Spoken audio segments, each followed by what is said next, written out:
I don't look into the light since I know it. Yeah.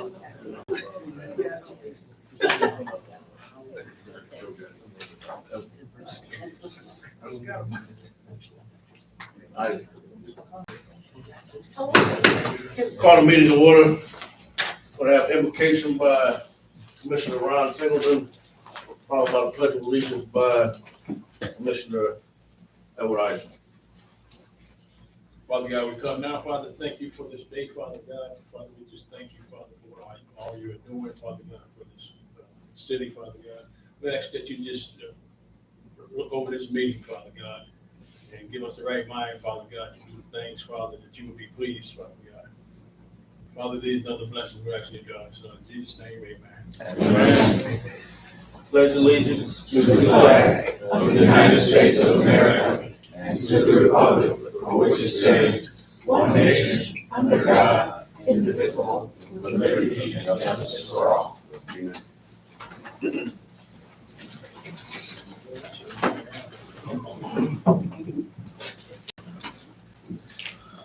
Now we will have roll call. Commissioner Clark Griffin. Present. Commissioner Henderson. Present. Commissioner Henry. Present. Commissioner Isom. Present. Commissioner Kennard. Present. Commissioner Singleton. Present. Commissioner Warren. Present. Mayor Pro Tem Seeds. Present. Mayor Muhammad. You have a quorum. We have the approval of the minutes from regular minutes from January 8th, 2024. So moved. Moved by Commissioner Henderson. Support by Commissioner Isom. You call the roll. Commissioner Warren. Yes. Mayor Pro Tem Seeds. Yes. Commissioner Clark Griffin. Yes. Commissioner Henderson. Yes. Commissioner Henry. Yes. Commissioner Isom. Yes. Commissioner Kennard. Yes. Commissioner Singleton. Yes. Motion carried. Approval of accounts payable listing. So moved. Been moved by Commissioner Henderson, supported by Commissioner Singleton. Any discussion?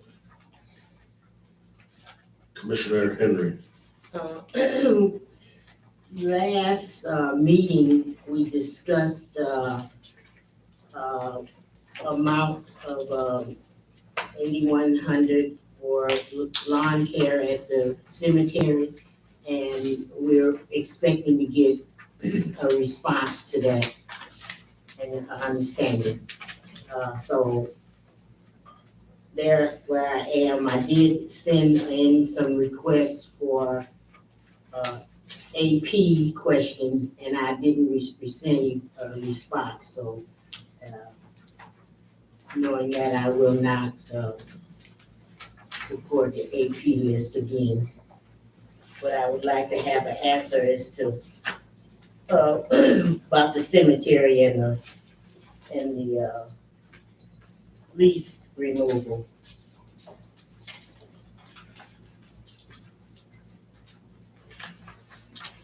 Thank you, Commissioner Henry. City Manager, want to respond to that? Yes, Mr. Chair and Commissioners, that bill was not a bill for May, for December. That bill was a bill that was delayed. The payment was delayed.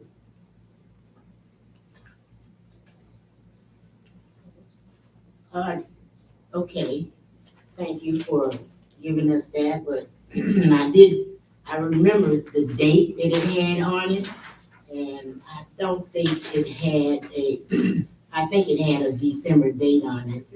And I also, it doesn't change the fact that we need to hold people accountable for what they do, and if there's a contract and the contract reads that the leaves are supposed to be picked up and carried away, then that's what it is supposed to do.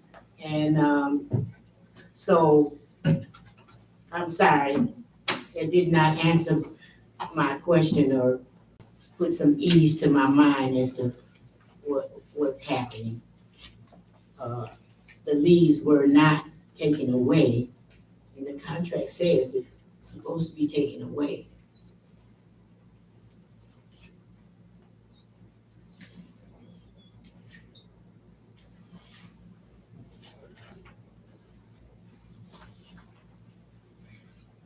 That it? Anybody else on accounts payable?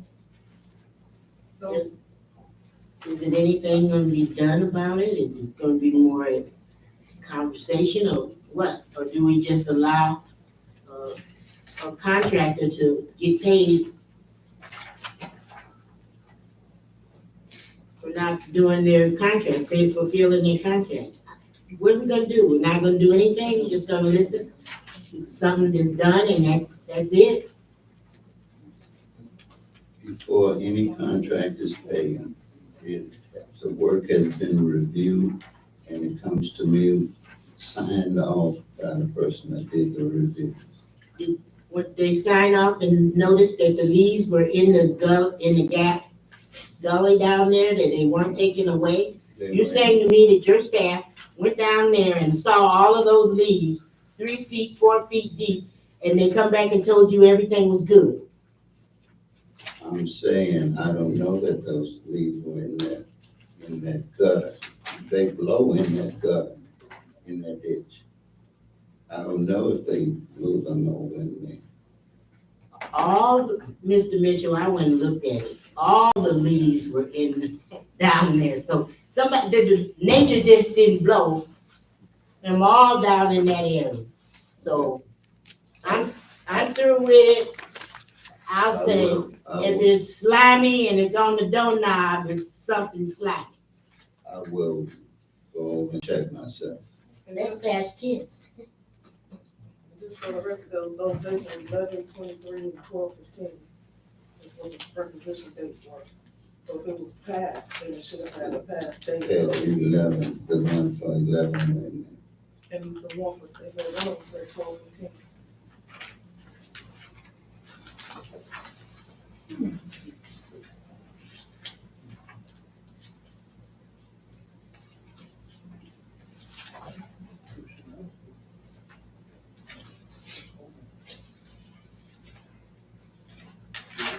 Any other questions concerning the accounts payable? Oh, I do apologize. I just had one question regarding the same point. Was it multiple months? I know it said 11, but was it like a multiple, was it a period? Some of them come in that way, yes.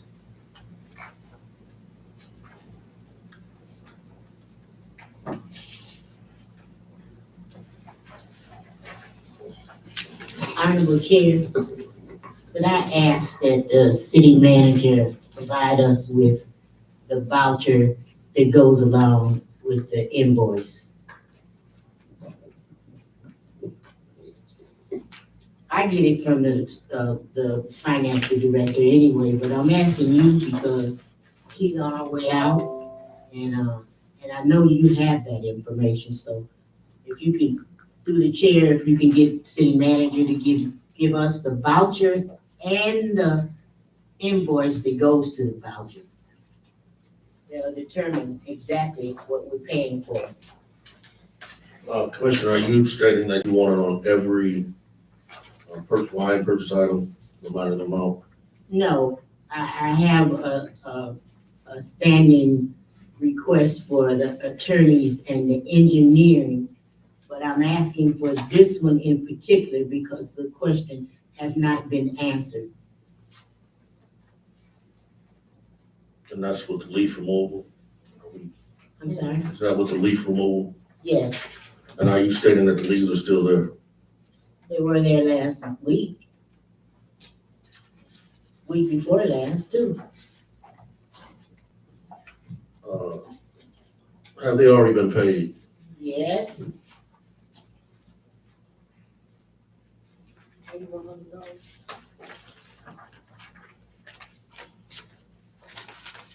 Well, I think we can do that as a directive. That if you provide it with that work order concerning that line item. Can you note that, Madam Clerk? All right, can we somehow receive that in a corresponding email that everybody got it? So everybody know what we're talking about when we get the response. I do have a couple of questions and I won't be long with it. The one is secure alarm monitoring software that we paid for. And then we also have a security monitoring, which is 1 month apart. One is for, and this line item 189,611 and 190,395. Then you have another one where you have, I'll show it to you right here. I'm just saying it out loud for the record. That's right here. That's right there, sir. Yep.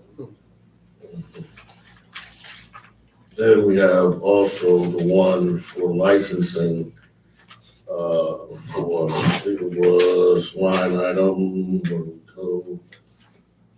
The line item, BS&A Software Incorporated, purchase order business licensing program for $8,600. Usually when something is that amount of money, I know we said we don't say it, it's just per the charter, that needs to go out for bid. I just need to know, just want to make sure that we're following our own process, that it did go out for bid, that we will know what the yes and they is. Did it go through committee? I can give you clarification on BS&A as the accounting software that's used. It's used through the finance department, through the utility department, through the building and public safety department.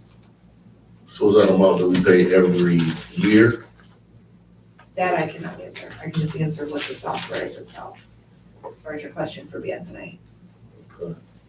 Because it looks like we're paying for, it doesn't say yearly, just say for licensing, maybe that's a yearly thing that they're utilizing. All right, any other questions on accounts payable? And it's duly noted that those will, I do apologize. Commissioner Clark Griffin. I just wanted to go back to the lawn service, the cemetery, the cutting, the removing the leaves and the cutting the trees. I noticed that each one said that they cut trees. And I'm like, do the cemetery have that many trees? It does, and they're not cut, they're the ones that have fallen. Okay, thank you.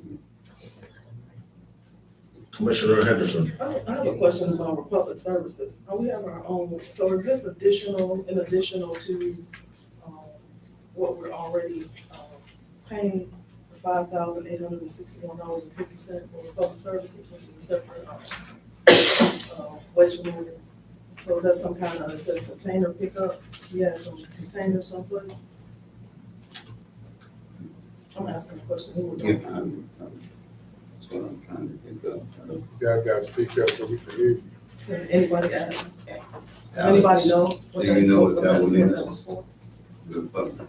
I believe they have a dumpster out there that, they put, junk in and people bring in and so forth, and every so often they have to put that.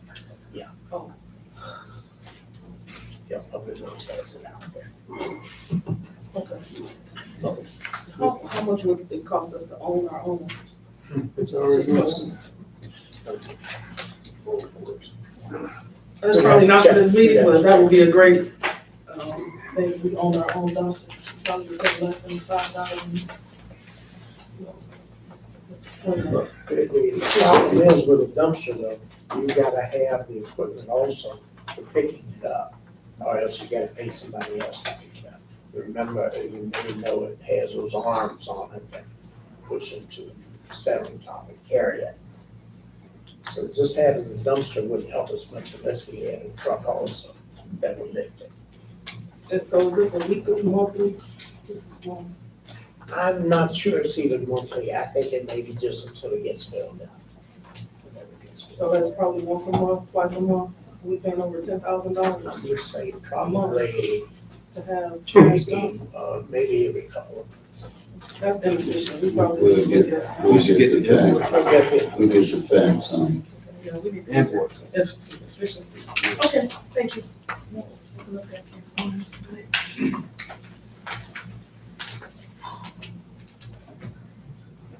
Hearing no other questions? Call for the roll, please. Commissioner Clark Griffin, No. Commissioner Henderson, Please repeat that, I was distracted. for the AP, Approval, yes. Commissioner Henry, No. Commissioner Isom, Yes. Commissioner Kennard, No. Commissioner Singleton, Yes. Commissioner Warren, Yes. Mayor Pro Tem Seats. Yes. Motion carried.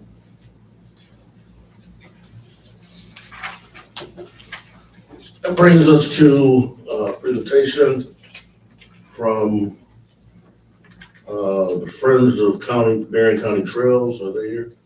Yes. Honorable Chair, Yes. I'd like to suspend the rules and table the last resolution because it did not go through committee and it did not get an opportunity to vet it, and there's no time frame that's required for us to do it. And it's very important for us to vet and research and ask as many questions as we can about any project. Commissioner, just with all due respect, let us get to the consent calendar, then we'll just suspend the rules. But let's get to the presentations if possible. All right. Thank you.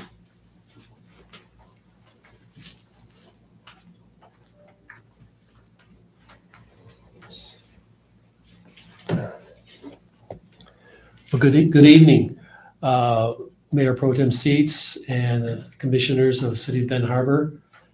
Thank you for having me on the agenda. My name is Mike Gary. I'm here representing a nonprofit organization called the Friends of Berrien County Trails. We are, as I said, a nonprofit with a vision of creating a non-motorized trail system throughout Berrien County. And as part of this, so that we could establish a good footprint and a guide, is that we went out and raised funds to create a master plan, which I have here in front of me. And to do that, again, we had to raise funds for this and get community support. And the City of Ben Harbor was one of those leading communities that supported our master plan and our vision for Berrien County. It really is all about connectivity throughout Berrien County and how we can work together on creating a healthy, safe, non-motorized trail system for walking and bicycling throughout Berrien County. And I have in front of me here is a copy of the master plan, which I will leave with you. And it is pages 52 and 53 are results of what we received from the master plan on community support and input on the master plan. But what I want to thank the City of Ben Harbor for is that their commitment to the trail system and the master plan.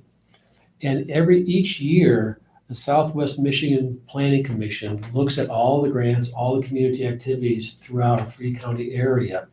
And they do this to look at which one they feel was the best.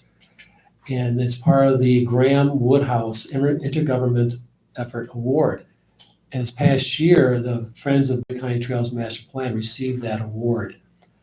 So I have the certificate here for you that states 2023 Graham Woodhouse Intergovernmental Effort Award presented to City of Benton Harbor for its partnership in the Berrien County Trails Master Plan.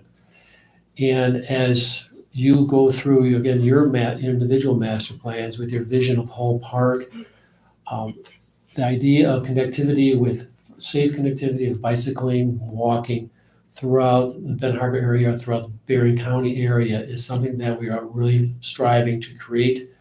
And it's about really helping our current residents and making our communities more attractive to the next generation, and how we can grow as City of Ben Harbor, City of St. Joseph, surrounding communities, and Berrien County, how we can grow in a more unified manner. So I'm just here, and we'll give this to Mayor Pro Tem Seats, and also along with a copy of the master plan. And really just here to say thank you for your support and your hard work. And do you have any questions for me about this, about the efforts? Yes, Commissioner Henry. Thank you, Chair. I want to say that finally, after maybe 15, 20 years, we finally made a connection with our trails. Benton Harbor trails have been disconnected from Barron County for years. So we finally got, and I think Ox Creek was the catalyst that brought us together. And I would like to see other connectivity for the other trails that we have. I think your point, Ox Creek, Bull Park is going to, obviously it's on your radar. And I think that's a great starting point for community involvement and trail system. I should say that recently there was a grand opening for the Whirlpool on their campus. They have a mountain bike trail. What we're working on now is connect that trail down into Benton Harbor and St. Joe.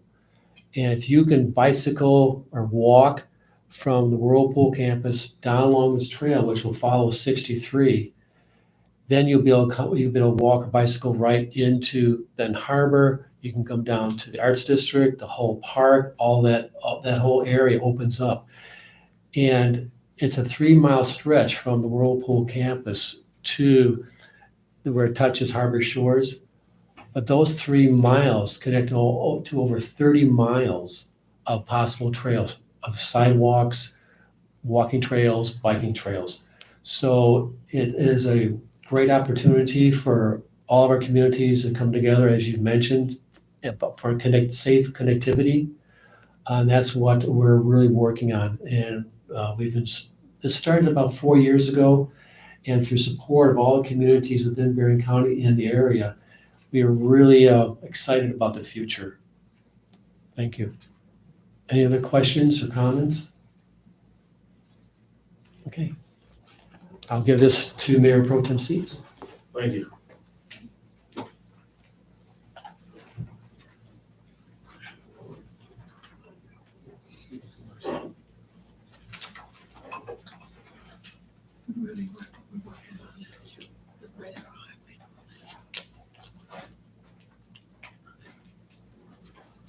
Next, we have a presentation from Benton Harbor Housing Commission.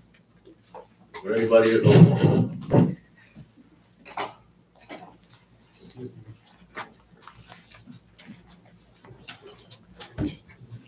Good evening, everyone. I'm aware that I wear many hats, so I know I may not look like the representative of the Benton Harbor Housing Commission, but that is my employment. So I would like to begin by thanking you all for the invitation to allow us to present to you this evening. This was a special request from our mayor. However, in his absence, I will proceed with providing the presentation. And then I would like to thank our Commissioner Marshall for joining me in support today. So I'm just going to give you all, I'll start with a brief introduction. The Benton Harbor Housing Commission's mission statement is to provide decent, safe, sanitary, and in good repair affordable housing for the residents of Benton Harbor, Michigan. As you're aware, our executive director is Ms. Hill, and I am serving as the assistant deputy director. Our commissioners are Crenshaw, Atterbury, Hardin, Hull, and Marshall. And then just for your references, the properties that we currently manage are Harbor Towers, Bus Development, Harbor 6, Harbor Bluff, and then the scattered sites. And so the scattered sites are the brick and tan vinyl houses that you all see throughout the city. Those are also owned by us as well. And so I am here specifically to talk to you more about our plans for the next 5 years, essentially our 5-year plan. And so this was a document that was provided to the city. I'm not exactly sure whether or not Mr. Little was able to give all of the commissioners a copy of that document, but I'll kind of talk to you from a standpoint of explaining what it is, what our plans are, and then if you all have additional questions, I can further elaborate.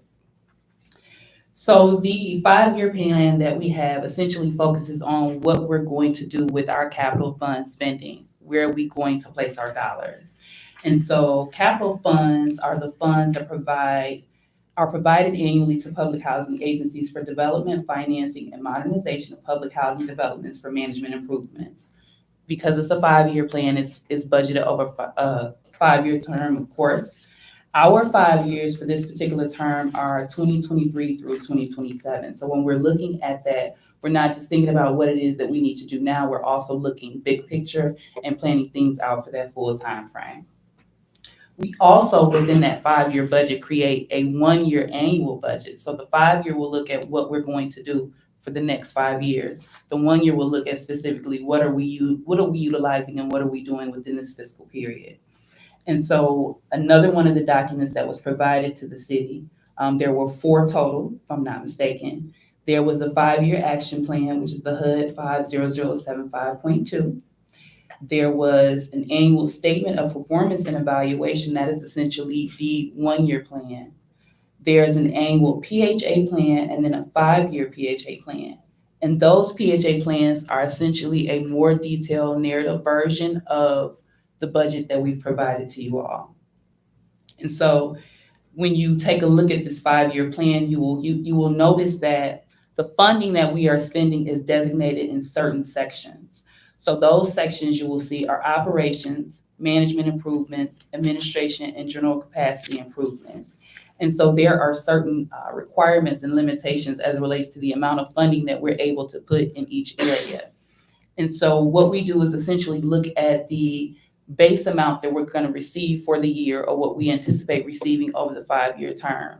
And we break that base amount down into those particular categories of operations, management improvements, administration, and general capacity improvements. So to give you an example, we do a physical needs assessment. And so those physical needs assessments, we utilize those to base what we're planning to do with the budgeting. So for example, our physical needs assessment may say you need to do new siding at bus. It may estimate, and this is just a rough figure, that it's going to take $9,000 to do siding for 1 unit for bus. Our job is to take a look at those properties, see how many of those we have, and over that 5-year period, break it down and determine how many are we going to do each year. And so when you start to look at the actual physical budget itself, it will look as though there are just numbers that are designated here. However, these numbers are based off of the physical needs assessments that we have, the upgrades that we know we need to our properties, and this therefore budgeted in that manner. So just to give you an example of the year, just to kind of give you guys more detail. For 2023, for example, some of the areas that we sought to improve were operations and security at Harbor Towers. Our general operations. We want to also improve our management for bus and Harbor Towers. We're looking to give funding to resident programs, commissioner and staff training, looking into replacing heating boilers, which I see is a hot topic throughout the city, upgrading our security systems and things of that nature. And so we are looking at not just the needs of one property in that budget, but also the needs of the totality of what we own and designating the funding there. And so I wanted to ensure that you all kind of understood what the 5-year plan, because I think it was feedback received that Mr. Little had questions about the document because it was just numbers. And so I wanted to start in ensuring that individuals understood how to read the document and where we were actually placing the budgeting. So are there any particular questions about that piece of it, or any questions that you all had for me as it relates to the 5-year plan? Yeah. Ms. Henderson. Like, you broke down the 5 areas, like if you use management as, give me an example of what management improvement would look like and how much you would spend in an area like that. Okay, so for example, on this particular budget for 2023, we have management improvements for Harbor Towers and management improvements for bus, and those are both granted $40,000. And so those are general, anything that goes into the management of the facility. So things that we need to do as it relates to like our paperwork, ensuring that we are properly trained, things of that nature. So the actual management of the housing office or those particular units in that particular project, because they're separated based on Harbor Towers or bus or which particular program we have. Commissioner Singleton. Thank you. I didn't get a chance to look at the budget, but I am concerned with two areas. One is like the scattered houses. Mhm. There's several of them that's look like they've been boarded up and not kept up, I think, for to be owned by, the housing commission. Is there anywhere in the budget that gives some preference to that? Or do you just spread the money over equally, or some areas might not need much money as the other ones, but those houses are definitely a concern. And then with Harbor Towers, I know, that's been a hot topic too. What is the plans that would address that? Yes, I can speak to that. So I'll focus specifically on the 2023 plan that we have. You'll notice that you will see 10-5 scattered sites. And so that means that those are the brick houses that are managed by Harbor Towers. And so one of our goals is to replace entry storm doors. And there is a line item, estimated budget of $43,700. And so you're seeing units with boarded up doors. One thing to keep in mind is there may be units that are in areas that have higher traffic or other security issues as it relates to placement in the city. And so we are doing our best to make sure that we're keeping our assets protected. But that is an example of some of the things that we are planning to do at the scattered sites. Another example is replacing roof shingles, landscape improvements, sidewalk improvements, things of that nature. So we're not allowed to focus on one property at a time. Our capital funding has to be spent and designated to each of those individual areas that we manage. Like turnaround time to get when a house is when it become vacant. Because I know some of them has sit for years, and I was wondering if there was some serious problems with them, why they didn't get turned around to get to open back up. Because they say we got a shortage of housing, and so. So the best way for me to answer that question is that, for example, we do have one particular property that is difficult to rent because of the location of the property. And so we may move a tenant in the unit, and then they choose to move out because of the location. And so those are some of the reasons why a unit may remain vacant longer than normal.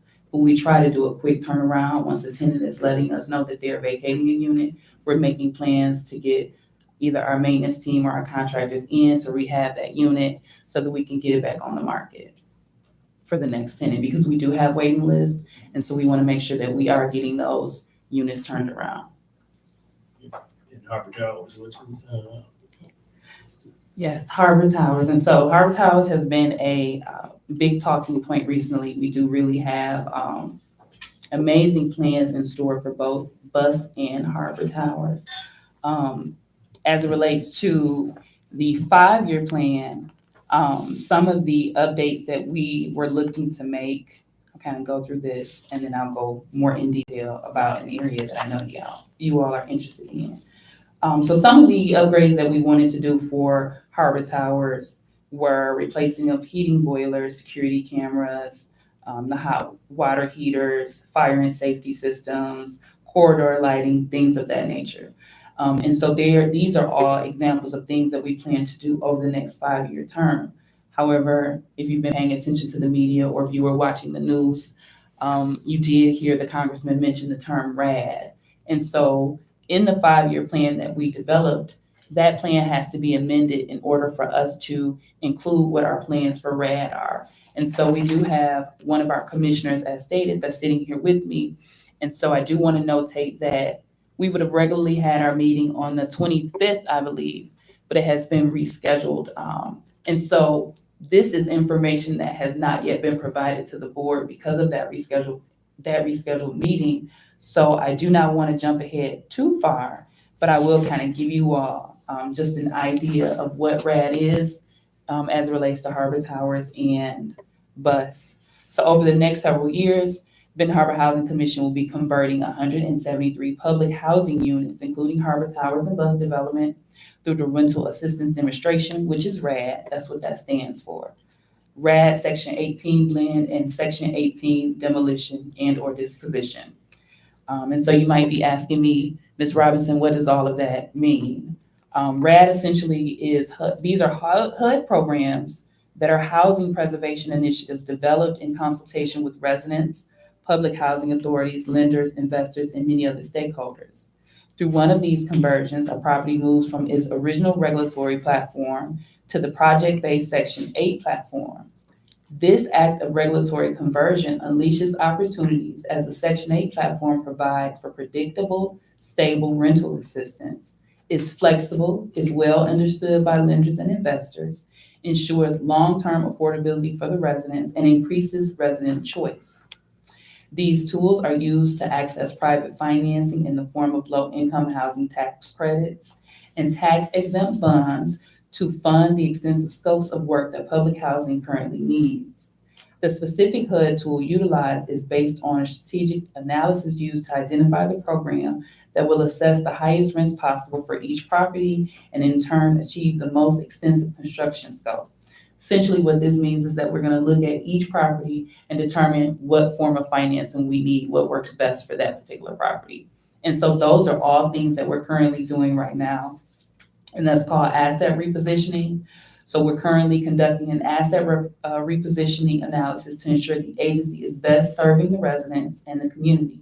We'll be coordinating and obtaining resident input through the asset repositioning analysis through informative resident meetings. As an outcome, we will develop an implementation strategy that best optimizes the use of HUD's tools. In addition, this asset repositioning analysis is examining public and private partnerships that will preserve and stabilize affordable housing in Benton Harbor over long term. And so this is a really exciting thing for us right now because we're able to work directly with individuals that have worked in leadership with HUD. We have entered into a development services agreement with the Poor Housing Development Group, LLC, which consists of Galvin Development Consultants and Good Housing Partnership. Galvin Development Consultings is led by Joseph Galvin, who is the past Midwest Regional Director and Midwest Regional Administrator for the Department of Housing and Urban Development. Good Housing Partnership, LLC, has immediate experience developing similar properties like Harbor Towers and Buzz, with extensive rehabilitation needed. And so our current situation, we are prioritizing Harbor Towers, which is in great need of repair. We've already had discussions with HUD and MSHDA, making them aware of our intent to fully rehabilitate and improve Harbor Towers. Our intent is to deliver fully renovated units and address all deferred maintenance issues. We have already had multiple conversations with MSHDA, and they are prepared to expedite and prioritize the application process for Harbor Towers so that we can close on the financing and begin the work as soon as possible. And then ultimately where we're going, we are in the process of applying for the tax credits and the taxes and bonds with the state. We're working with our architects, engineers, consultants, and general contractors to develop a substantial and complete scope of work that will address all issues. So that scope of work is going to line out to us exactly what we need and where.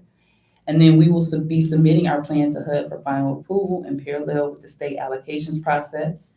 With the HUD conversion process and financing, we will fully renovate all units and address all deferred maintenance issues and make the buildings more efficient from an operational standpoint. The end result will be fully improved buildings that the residents and the community will be proud of. Any questions? Yes, Yes. there's three more questions. First will be Commissioner Bernard was first, then Commissioner Clark Griffin, Yes. then Commissioner Henderson. And just if we could get like the paragraph instead of the book. Sure. We'll talk about the answer because I've been raised to answer questions before they're asked, but I can do you that. I appreciate your tactfulness. Thoroughness. Yes, you're very welcome. Commissioner Kennard. Yes. like to ask, is the Sam Thomas project included in this? Is that a part of this? Not currently. So right now, our focus is bus and harbor towers. Thank you. Commissioner Clark Griffin. Okay, I was told by several residents from Harbor Tower 2 days ago that they've been without heat for quite some time. And one day they were given a heater and then the next day it was taken away. So I know some of your plans, you said 1 to 5 years, what are we doing to address this problem? And I know the next day after the mayor came, they also told me that a lot of them got eviction notice. So, and even with the heat out and other things going on, they're still paying full price for rent. So how are we addressing that? Okay, so first I would say if you have a resident that comes to you and lets you know that they have a heat concern, I would first ask them whether or not that is something that the office is aware of. Because one of the things that we've noticed is that we may not receive a work order for a concern that has been expressed in the community. And so if there is a work order that is placed with our office, of course, first we go and try to see if it's something that maintenance can resolve. If it's not, we do contract with the contractor. So if there are current residents that are saying that they still are without heat or were without heat, you can give me those names and I can go and check into that for you to see what exactly is going on with those tenants.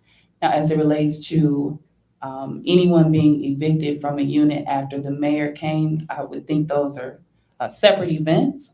However, being that we are a public housing agency that has to survive also on funding from tenants paying their rent, requirements to pay your rent is something that we have to maintain.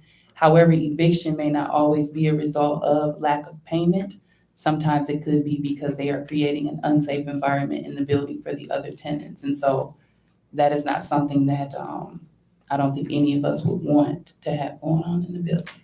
So is the heating unit one unit or it's all separate? So our building is currently the building is heated by our boiler systems. But if a tenant indicates that they have an issue in their particular unit, then we will have a contractor come in and see what the particular issue is with that unit.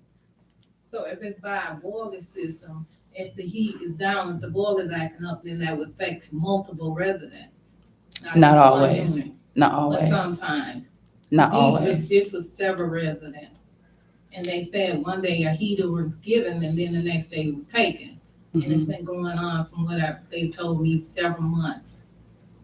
So what I would say is, being that I don't know the tenant numbers or the unit names, I cannot speak fully to a tenant that has reported for several months that they have not had heat.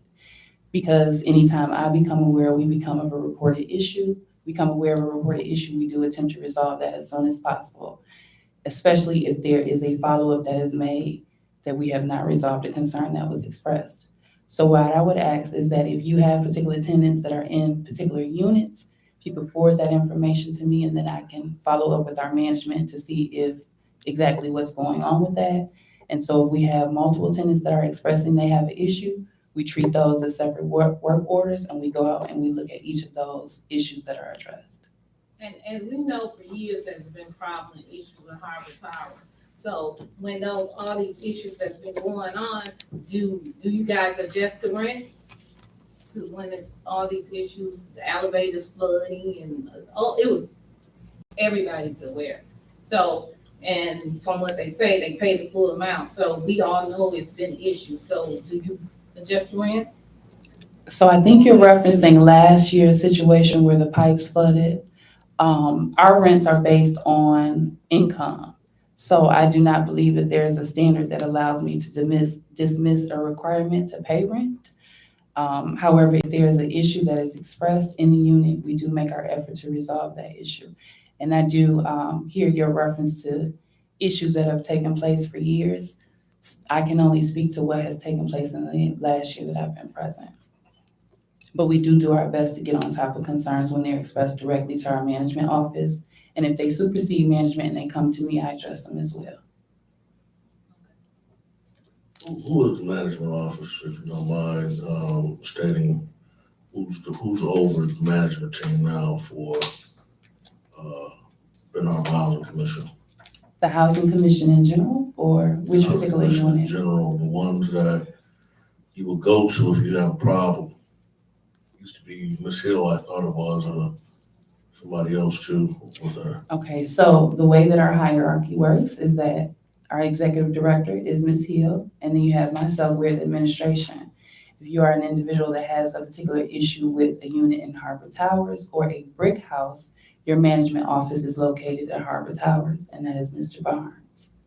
If you have a particular issue with bus, or for example, a beige siding house, then you would take that issue to the bus office. Well, I'm talking about if a commissioner, Mm-hmm. because you're stating that if they have an issue, who to come to.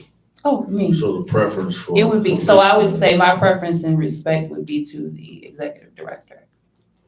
And then if she chooses to, she can defer that concern to me.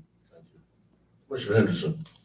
Yeah, thank you. Mine is just question is in relation to, the remodeling and the renovation, because there's a difference. So are you remodeling, completely redoing, Harbor Towers to make them look different, make them bigger, larger, and with the, tax credits? So each unit will be assigned a tax credit, and it'll still act as, a Section 8 or based on, it'll still be income based. So you have some people paying 10% of 20%, 30%, 40%. 60%. So all of those are perfect examples of what you've provided, but where we are right now is really looking at our assets and determining what is going to be best for what particular unit. And so I wouldn't be able to answer which would be, whether we're using Section 18 blend or dispo or which, because we're still going through that asset analysis. But our goal is to ensure that when residents walk in, it is new living arrangements and new appliances and things of that nature. We are still doing our analysis of the buildings to determine what exactly is best for what particular building, whether that is rehabbing each individual unit or if certain buildings need to be demolished. We're still doing that asset analysis. Commissioner Warren. So I'm really excited to hear about prioritization of Harbor Towers. I wanted to know, do you all have in your plan how quickly we're gonna start? And the other question is, will we be relocating the residents? All right, so we do have a timeline, and this is just an anticipated timeline. It's always flexible according to what you can get accomplished. So right now, we're in the period of 1 to 9 months, which includes HUD approvals and the design and engineering. And so in months 13 through 26 is when we actually jump in and start doing the rehabilitation that you're speaking of. And that's the 12 to 16 month kind of window rehabilitation process. And then what was your second question that I answered? Will we be relocating the residents, or I don't know if you're gonna do one floor at a time, or what's the plan on that? So that is going to depend on the outcome of the asset analysis, whether or not they're determining that they want to, for example, if we're gonna decide that we're just gonna remodel bus, then they could maybe do a checkerboard and remodel this unit and move the tenant. So it really just depends on the outcome of the asset analysis and how in which we choose to do that development and whether or not it requires relocation. And so I'm excited to be here, but with us being in the early planning phases, and especially having my commissioner sitting here that has not signed off on a lot of these decisions that need to be made, I do not want to jump the gun and make promises that have yet been approved by our board. With that being said, I have several concerns, and they're really valid.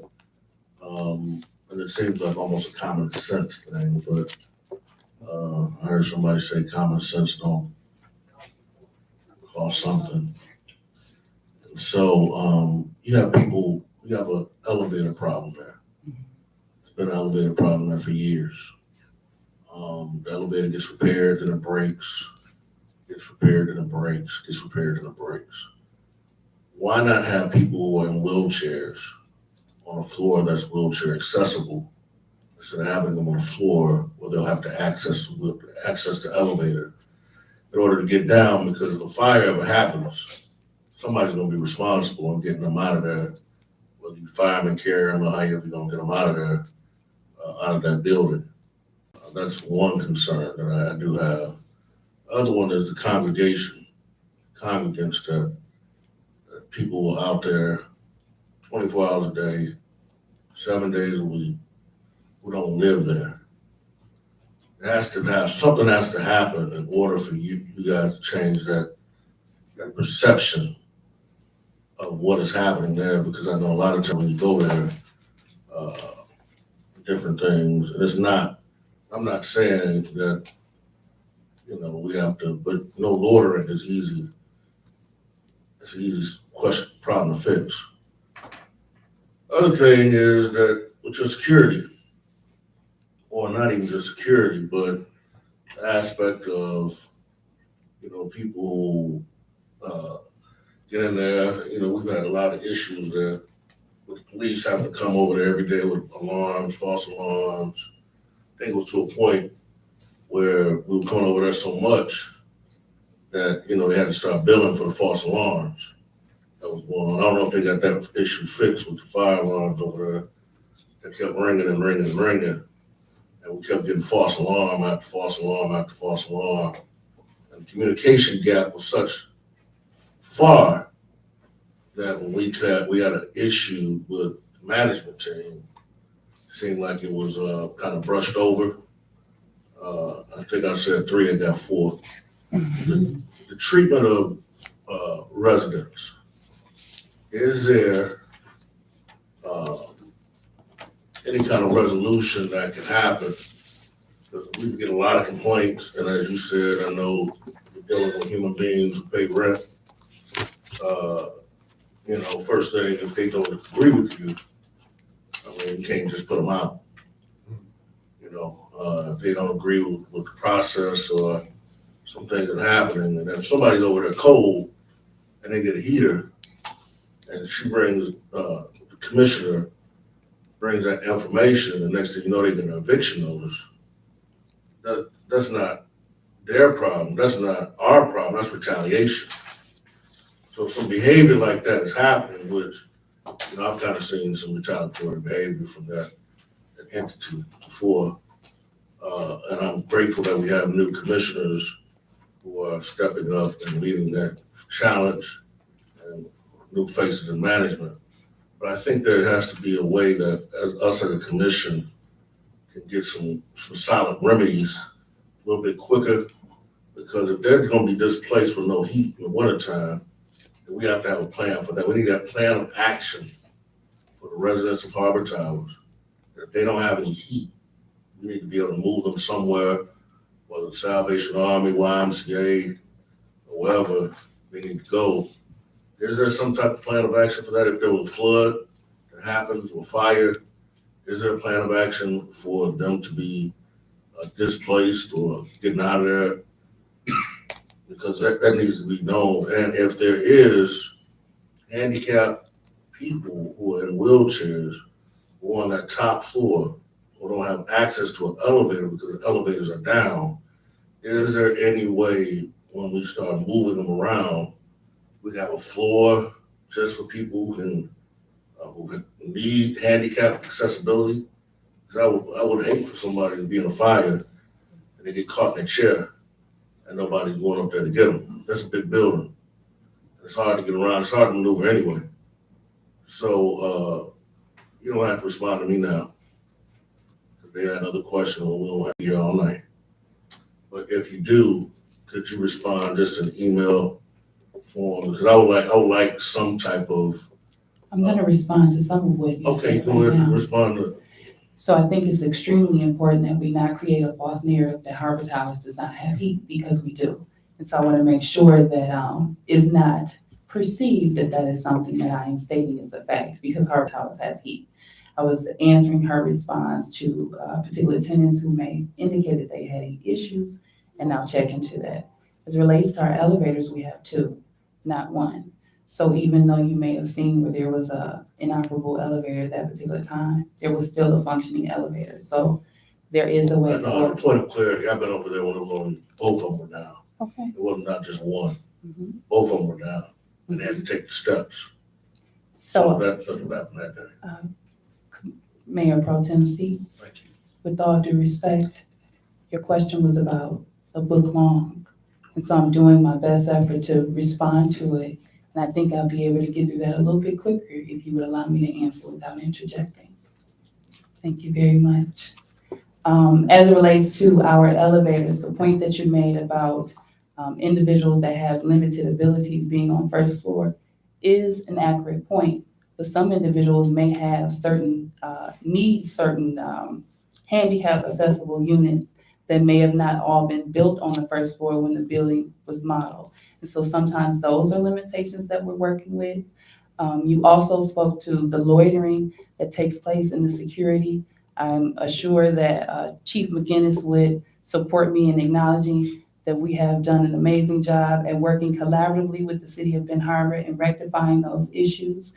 We have collaborative meetings with the fire marshal and the chief of police to ensure that us as well as our security company are on the same page. So a lot of the concerns that you all are, the concerns that you have are a concern of mine, our leadership, and we are doing our best in rectifying those. And I think the loitering issue that you speak of is not just an issue at Harbor Towers, it's a community issue because we drive many places through the city and see people loitering. And so we are taking ownership that this is the area that individuals frequent. And so we're trying to get support from our city in working to mitigate that. But if there are other questions or statements that you made that I did not address, feel free to send those and I can work on addressing those for you. Thank you. This time we're gonna have, we appreciate you guys coming over. You're very welcome. Thank you. You're welcome. Before we close, I just want to thank our representative who has done a marvelous job since she's been on board. And one of the problems that we have at Harbor Towers is that we need new commissioners. On the board, Yes. Yes. when you say that, what do you suggest?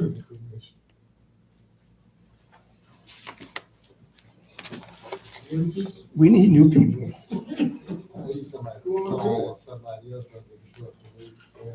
And I don't mean to be disparaging, but it bothers me as a commissioner when I bring up an issue and I'm told, that's not in my package. I said, check your package. When they check their package, it's there. Sounds like we're on the same page. Commissioner Marshall, I'll be calling you. Did you have one last statement or question? Yeah, I just. No. No, I'm through. No, we gotta move. Thank you. I'll get you later, sister. Thank you. Really appreciate it. We have a consent calendar item, but we have Commissioner Yarbrough still here. Yes, ma'am. And if you come to the presentation, we appreciate you greatly.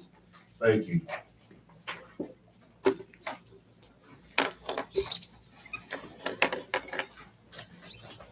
Good evening. Good evening. I'm gonna say Happy New Year. It's the first time I've been here. I'd like to congratulate Commissioner Emma Kennard, Commissioner at Large, and Satana Warren, Second Ward Commissioner, and Honorable Mayor Pro Tem, Commissioners and citizens. I thank you for this opportunity. I think the last 2 or 3 years have been the fastest in my life. And I want to let you know that it's tax foreclosure time again. And all the rules are the same. I don't have many of these papers. When I got mine, it came through the mail. I'm sorry, it was inside my newspaper. And I asked the treasurer for some, and she only gave me a couple. So I'd like to leave them with our city clerk, and you all can look at them, or you could probably request from the Herald Palladium a stack of them. But I want to let you know that this paper is the first notice. All of the properties listed here are 3 years behind in taxes.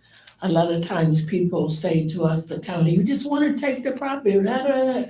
It's 3 years. If you haven't paid anything in 3 years, you gotta know. But you know, there are all kinds of little tricks and things that people do.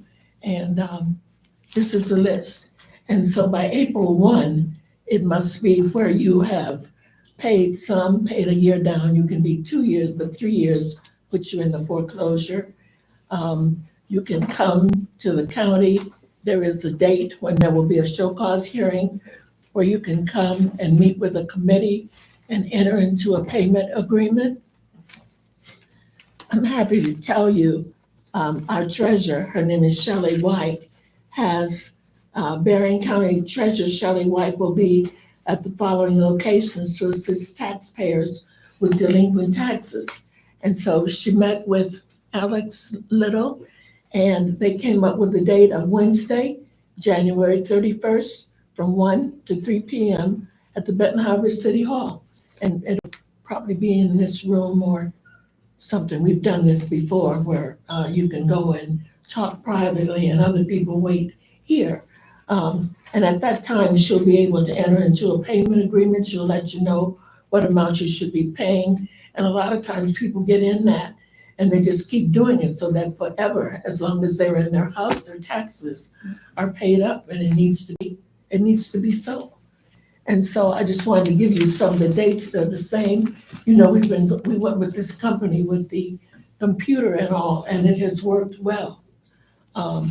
The amounts of deposit, I think that you have to put on it is $1,000 to be able to bid.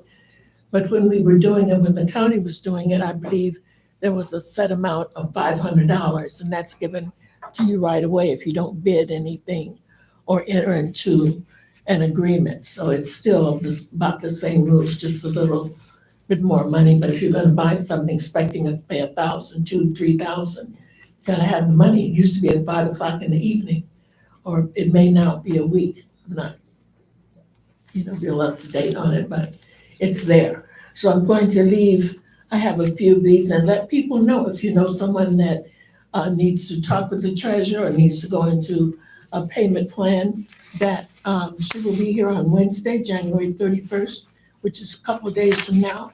But she will be all over Berrien County until March 27th, because you have until April 1 to enter into an agreement or to pay parts of it or whatever with your taxes. And then there is one other thing I'd like to let you know. It's been all over the newspaper and all. And this had been awarded to us, I think, in 2023, but it's a $26 billion nationwide settlement for all opioid litigation. And what Berrien County is doing is we have some money. Over 18 years, they're going to give us, Berrien County, $8 million to use towards opioid in any kind of way or whatever people come up with. And that's what I want to tell you all about. But what they have done already is the availability of funding will be as follows. FY 2024 will be $300,000 available. FY 2025 will be $400,000 available. FY 2026 will be $400,000 available. And this is a request for proposals. There are groups already that does this, that sees people. And there are all kinds of needs for housing and this, and sometimes your insurance pays some things, but these dollars ought to help also with the opioid condition that's going on. So in my mind, because I know there are a number of groups and I see a number of people that have made organizations and businesses, and to look into this, what can you do to help with people stay off of drugs or whatever? It's not just actually treating them this then, but then what are they gonna do? Where are they gonna live? Where are they gonna? So it would be to our benefit of getting our lives together and our benefit of creating jobs that we do something with this request for proposals. Because over 18 years, there will be $8 million that will come to Berrien County. And I think it should not just go to one group, so and so's, whatever the name of it is. We need to help ourselves also, and it's up to us to be prepared. So if you know some people that have this ability, and it doesn't have to be just that, because somebody's got to see and be there and help and cook and do whatever. So please give some thought to this and see what can happen. I'm not saying that the city become a riverboard, like that's there, not to reinvent those wheels, but there may be some things that we as a community could do and get some of this money. And so I would like to say thank you for this opportunity. I hope I wasn't too long, and thank you. God bless us all. Thank you. This time we'll have citizens' comments in 3 minutes, please. Make sure your name is on the list. Excuse me, can I say one thing? This request for a proposal is to the Barron County Health Department, and it's necessary, the proposals are due February 28th. And you can see this in the Herald Palladium, but the best thing to do is get in touch with Barron County Health Department. They must have all kinds of things to do this with. Thank you so much. And if there's none, no citizens' comments. Michael Hoy.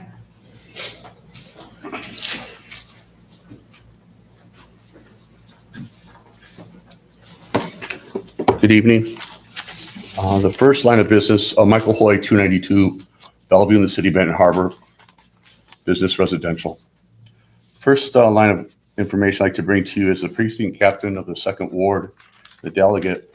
There was information that was sent around through Facebook and social media about the voting that was possibly going to be moved out to LMC College.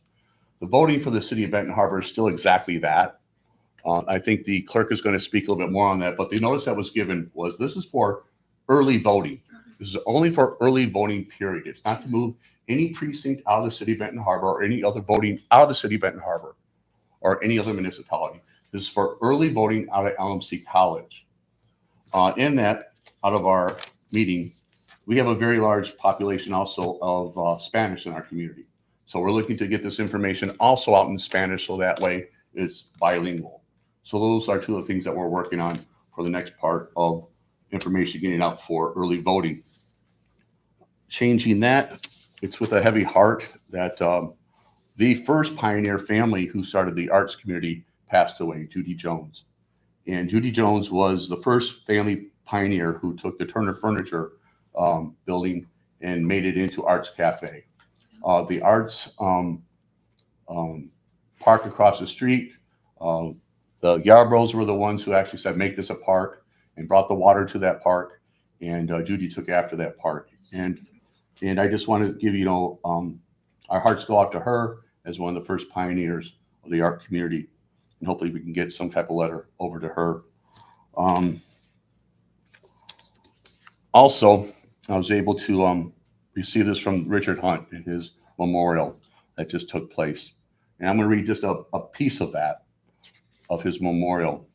As we look to, as a city, I would like to bring forward as a possibility that we go also with the April 24th, Mrs. Pritzker, the governor's wife of Illinois, made it all for the state of Illinois, Richard Hunt Day, April 24th. And we would like to also include the city of Benton Harbor to acknowledge that coming up. And we'll talk about more of that for April 24th as we look to do it as a national day for Richard Hunt throughout the whole nation. But one of his passages when Richard, before he passed, he wrote it in his own handwriting, his own eulogy, and these are his words. The goal is to wander, wandering through the unknown in search of the unknown, and all the while leaving your mark. That was pretty nice. ABC 57 News, the weather camera is back up and running at the original church of Benton Harbor. It's up and running, and you can check that out on their Facebook page. And that was my update. Thank you, Pastor Wood. Mr. Duncan. Well, I thought I had a speech talking about one of you commissioners, but I got a slight handout. I guess we're good now, but he was very disrespectful in the last meeting. I won't call any names, but I'm not pointing at you. Appreciate that. Even though you have been disrespectful too. So I want you to know, I want the mayor to know, and I want any of the rest of you to know that those days are over. I'm not coming here and debate with you guys or have you cut me off of, or cut me out of my 3 minutes, because those 3 minutes are mine. And if you don't like it, then that's your business. But you have to respect me and my 3 minutes. You won't want to hear a lot of the things I have to say because you guys are not on the same page. You're fighting against each other about things that we really should be with, for, and about each other, having things done for the citizens of Benton Harbor when we're doing things for everybody else in the neighborhood. And speaking of neighborhood, the paths that don't connect never did. I'd be surprised if they ever do. Because we have some of the most foulest people that you guys really call your friends. You sit up and you drink and you eat hot dogs with, but they are not your friend. Albemarle, let me say something about Albemarle. I still got the same damn problem I had 4 months ago. That was after Thanksgiving. Still the same problem. When we try to get you guys to talk up for us, you don't. So you have an irate citizen like me, like, okay, since you ain't no fix the drain in front of my house, then you just like all the rest of them, you turn into an enemy. Because you become an enemy when you don't let me sleep at night. That drain is not fixed yet. And until it's fixed, I'll come every week. No, take that back. I'll come back every 2 weeks to bring it back to your attention again. Because if you guys not gonna fight for me to get that drain fixed, I'm gonna talk about all of y'all. Thanks for hearing me out. Thank you, Mr. Duncan. No more comments.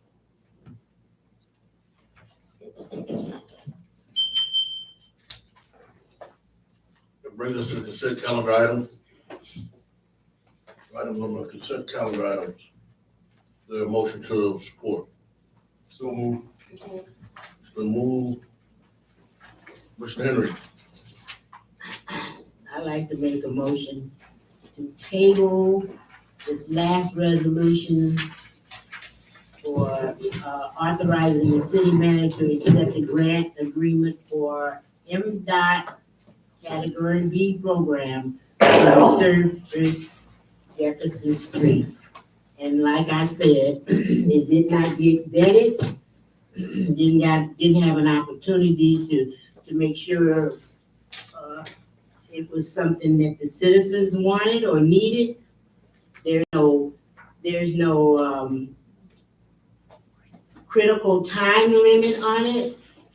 So I'm suggesting that we take it back to committee, vet it, answer all the questions, get all our information about it, and then follow the process. But this was not in our process.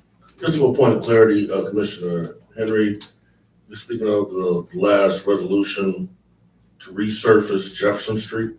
Correct. And your question is, would the citizen want their street resurfaced? No. Is that what you, I'm No, saying the reason why we wanted to bump it back, that's what I'm I'm asking. saying that the project did not get its official vetting, research through committee. It was just pushed through and we weren't allowed to ask any questions at that time.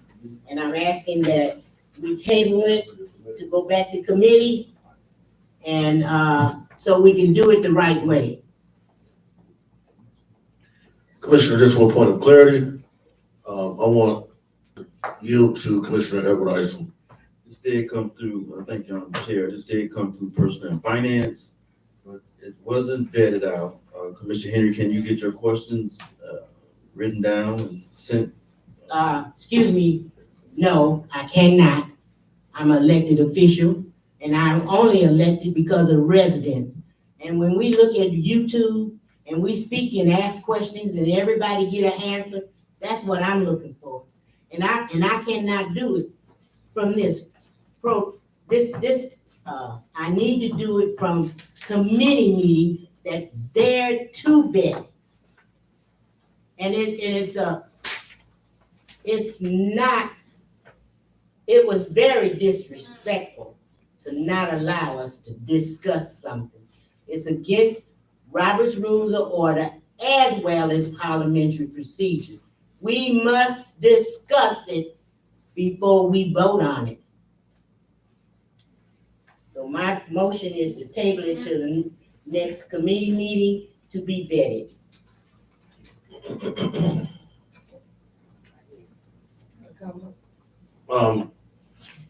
Commissioner Kennard, then Commissioner Henderson. Yes, I do remember Commissioner Henry talking to Commissioner Isom concerning this matter. And this was a Wednesday night, wasn't it? A meat and potato night, you called. And he didn't fully give, answer, he sort of brushed it off and cut the meeting off. I remember that. You remember it too, don't you? Yeah. Okay. I remember she did not get an answer. And I know that you said we got to follow the process. The process about how we, okay. Well, like I said, I'm a new kid on the block, but I did. All due respect, real quickly. This is concerning accepting a grant, correct? We don't know, we didn't discuss it. Director Little, is there any way through the chair, to city manager, can you speak to this or whoever brought this? So who brought this to the committee? The engineer? Yes. Could you come to the mic real quick? I don't know, I know this is discussion, right? Can we do that during discussion? No, during discussion? We're in a consent calendar and we have a motion to table. All right, well, stay right there. Do you want to, is there a second to table this then? We need a second, don't we? We need a second, yes. There has not been a second. Then that motion dies. All right, so the You motion need to dies. move back to your consent calendar. So we're at consent calendar item. I'd like to pull that item up for discussion then. As well as number 3 and number 4 Separate. and number 1. Duly noted. Clerk, can you have that? Could you call the roll, please? I need a motion for the consent calendar. 1, Thank you, Commissioner 3, 4, and Singleton. 5. Support. Support by Commissioner Isom. Could you please call the roll? Commissioner Henderson? Yes. Commissioner Henry? Yes. Commissioner Isom? Yes. Commissioner Kennard? Yes. Commissioner Singleton? Yes. Commissioner Warren? Yes. Commissioner Clark Griffin? Yes. Mayor Pro Tem Seaver? Yes. Motion carried. First resolution that was separated is, you said 3? Number 1. Resolution adopting 2024 and 2028 Parks and Recreation Plan. Is there a motion? Approve. We have a motion by Commissioner Henderson, but supported by Commissioner Singleton. Discussion, please. Commissioner Henry. I want to just ask my honorable colleagues, how many of you actually read the Parks and Rec plan? Okay, all right. So now we can have a real discussion. There's 3 of us read out of 9 of them. Oh, did I miss you? Okay, 4 of us. You ready? Okay, now, when I read it, I read some things that process started a long time ago. Some years ago, I love to give history lessons, Whirlpool came and asked us they could take over our parks. We said, no. Then the Park Conservancy popped his head up and they took over our parks. And that didn't work. Then they said, well, Whirlpool, I think I'll take one park at a time until we get what we want with the parks. I love Whirlpool and their money, but I do not like when someone comes in and takes over and do not give us the opportunity to determine where the money is going, determine who gets the money, because I love following the money, because that'll let you know who the players are. So some of these things in here to improve our parks did come from public hearing. Of course, the stakeholders came from Stephenville and St. Joe concerning our parks. So I'm just looking to make sure that this plan is going to be implemented and to keep, as the mayor always says, gentrification from happening. So I'm not into letting them have our parks. If we can't do it, we have to find a way. Go to the state, go to the federal. Somebody got to help us out. We think the parks are important, then we should make sure that we have control over it. I didn't like the way that Whirlpool came in for Union Park. They did a good job, but they didn't do what we wanted them to do. Same thing with Broadway Park. They did a good job, but they didn't do what we wanted them to do. So here comes this park plan. I'm gonna approve it, but if we don't make them accountable and hold them accountable and know what we want in our parks, these parks are for us, our children, our grandchildren. So be careful when you make these decisions, especially if you didn't read it. Commissioner Clark Griffin. I'd like to make amendment, if I may, to the plan to separate Edgecombe and Edwards. It was on there as one park, but it's actually 2 different parks. So if we're talking improvement, it needs to be done both.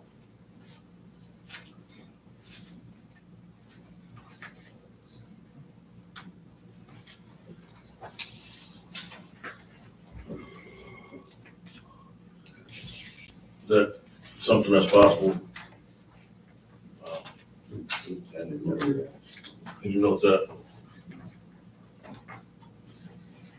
For purposes of this plan, separating them wouldn't do anything for us because the other park isn't at a point where you can actually just go in and start putting playground equipment and stuff like that and so forth. This particular plan is meeting a requirement that DNR, the state's Department of Natural Resources, requires of communities in order to be eligible to apply for grants to do the things that buy equipment, upgrade, put in new facilities and that type of thing. And your park has to be ready to where it can receive those things, or with reasonable sums that might be available through these grants could be made that way. We intend to, in the future, look at that park and do for it kind of what we're trying to do through the Ox Creek area, get tires and all that junk out of there and then clean up the trees, and then that's when we could do something with it. Okay, I totally Thank you, Commissioner Clark Griffin. I totally disagree, because separating it is each one, it has a layout plan as to what's gonna be done. If you have got it on there as one single park and it's two separate parks, then one park don't get missed. So they have, each one have plans of what's gonna be done, so they need to be separated for plans for both parks. And as far as getting the park prepared and taking steps, in June of last year, me and Mr. Shaquille Turner, my son Miguel Clark, the Edgecombe Park, we cleaned it up. Took us 3 days. We had 10 big paper bags and then 5 garbage bags. We did a lot to it, and the picture don't show it before. We pulled up weeds, we did some of everything. So it's already been a lot done to it. Painted bench did a lot. So it's already in progress. And as far as it says, repairing the equipment if needed, that park hasn't had new equipment probably 20 to 30 years.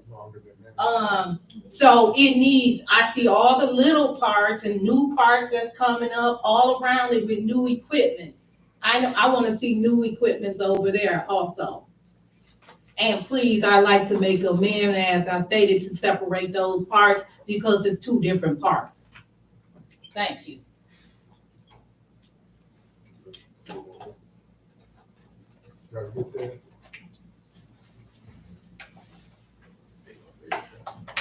Commissioner Henry?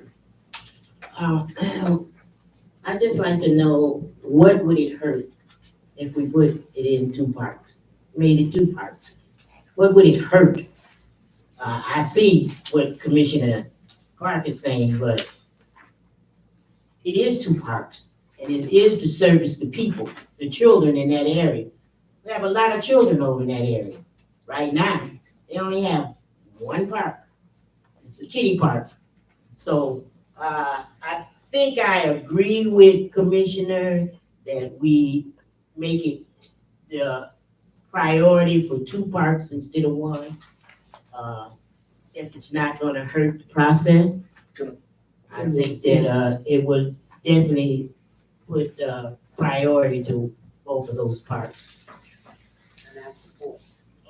So, question is does this require to be shovel ready or safe ready, or is it just for every park? No, it's just for every park, and realistically, it won't hurt anything. It's divided in both parks. Can we duly note that?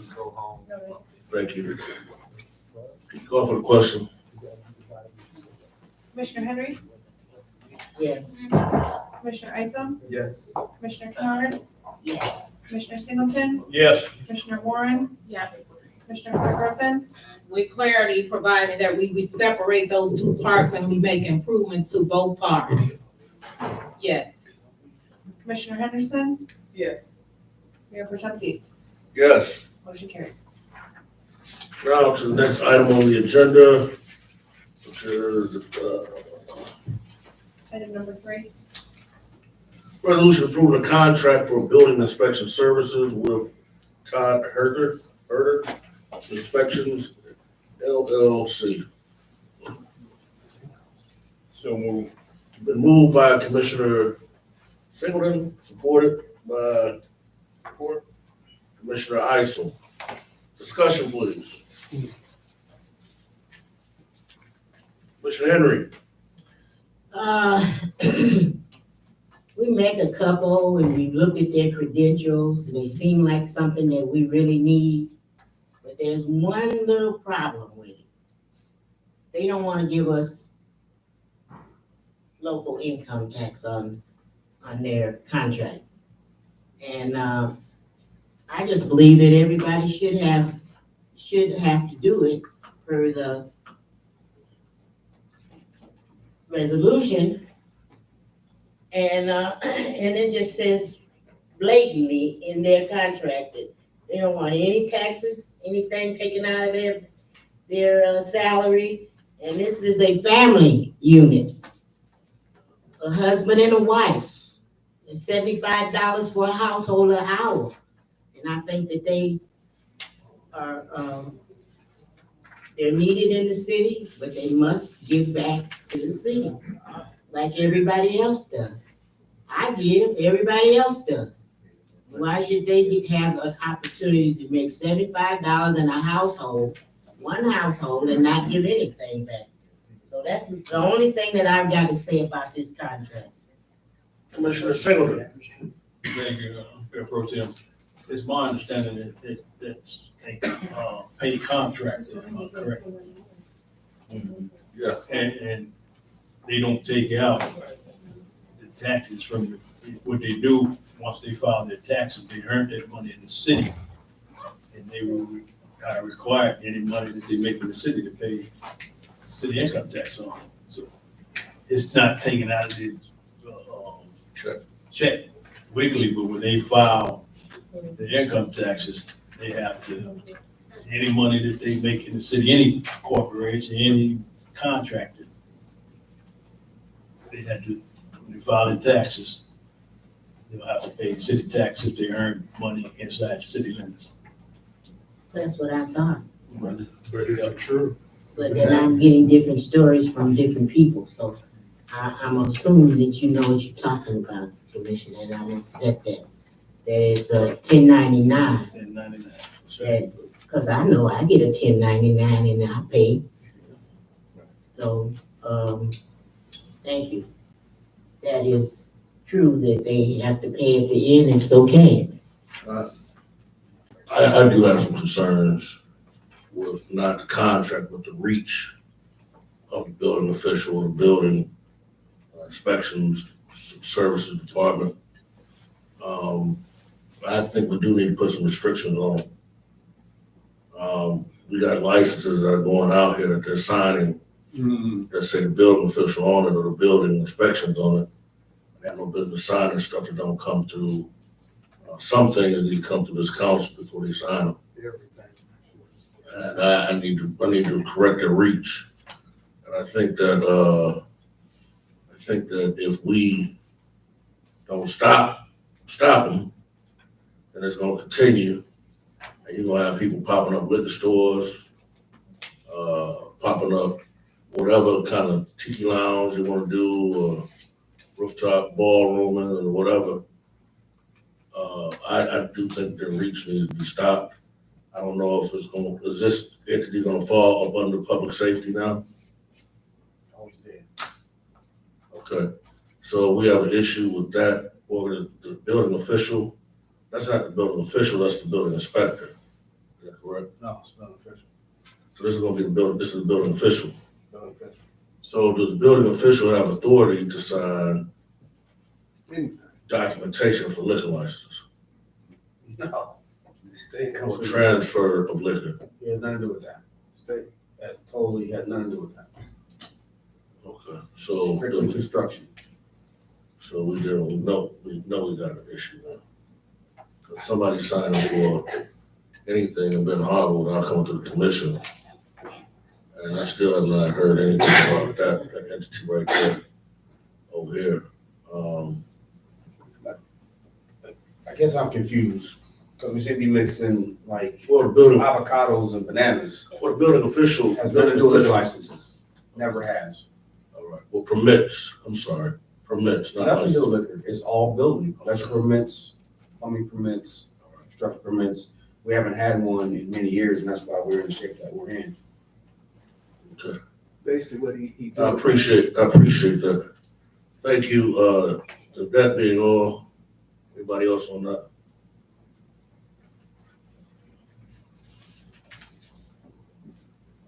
Call for the question. For the question? Commissioner Isom, Yes. Commissioner Kennard, Yes. Commissioner Singleton, Yes. Commissioner Warren, Yes. Commissioner Clark Griffin, Yes. Commissioner Henderson, Yes. Commissioner Henry, Yes. Mayor Pro Tem Seats. Yes. Motion carried. Next, we come to the last one. Is that the last? Number 4. Number 4? Awesome. Resolution authorizing the city manager. Execute contract with B&Z Company for Green and Edwards reconstruction project.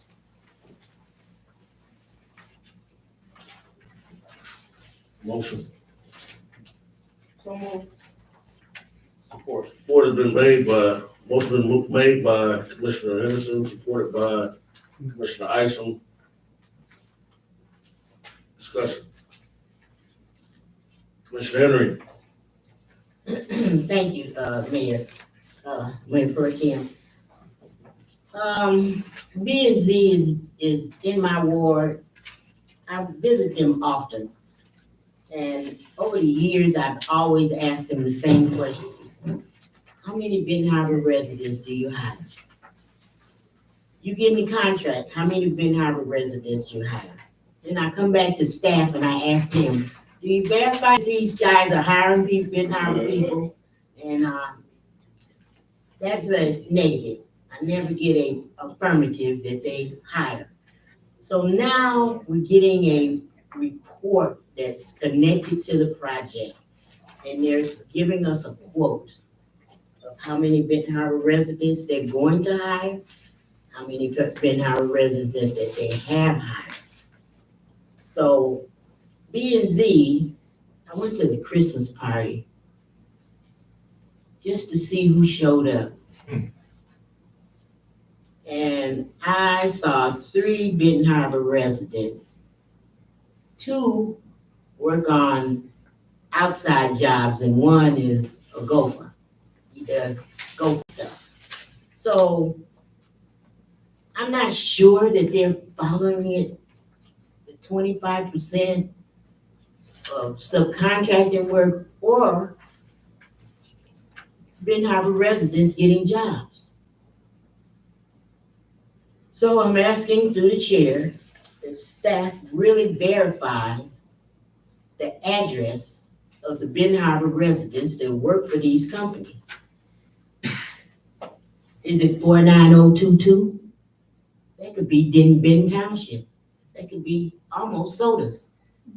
So I'm asking the chair to ask staff to verify that these are Benton Harbor residents that they're claiming to be hired. I know that Northern is going to work with Meeks. And Meeks have proven to us that most of his employees live in Benton Harbor. So that's all I can say about it. We gotta hold people accountable, and we just can't let them do whatever they want to without any verification. Staff, can you make sure you gotta do a background check to make sure they live in Benton Harbor? Or what's the address on those who are employees that's at Benton Harbor? Duly noted. Yes. Commissioner Kennard. Can we address that, as quick as possible? Because I've been sitting on the other side and I've been observing over the years that we were supposed to get that 25%. And as I travel and look at the workers, I don't see anything that looks like Benton Harbor people. Thank you. Call for the question. Commissioner Kennard, Yes. Commissioner Singleton, Yes. Commissioner Warren, Yes. Commissioner Clark Griffin, Yes. Commissioner Henderson, Yes. Commissioner Henry, Yes. Commissioner Isom, Yes. Mayor Pro Tem Stevens. Yes. Motion carried.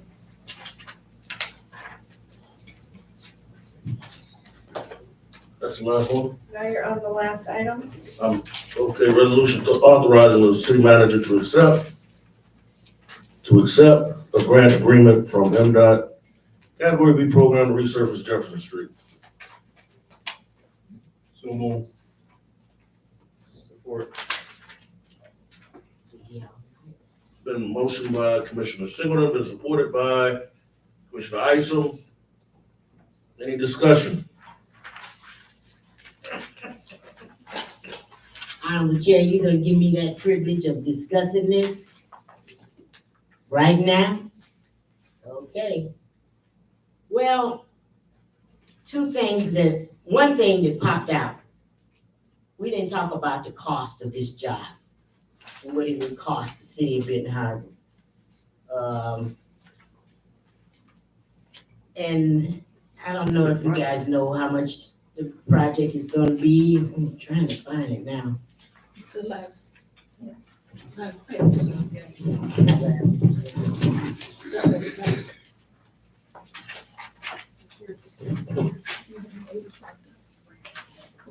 Yeah, $192,950.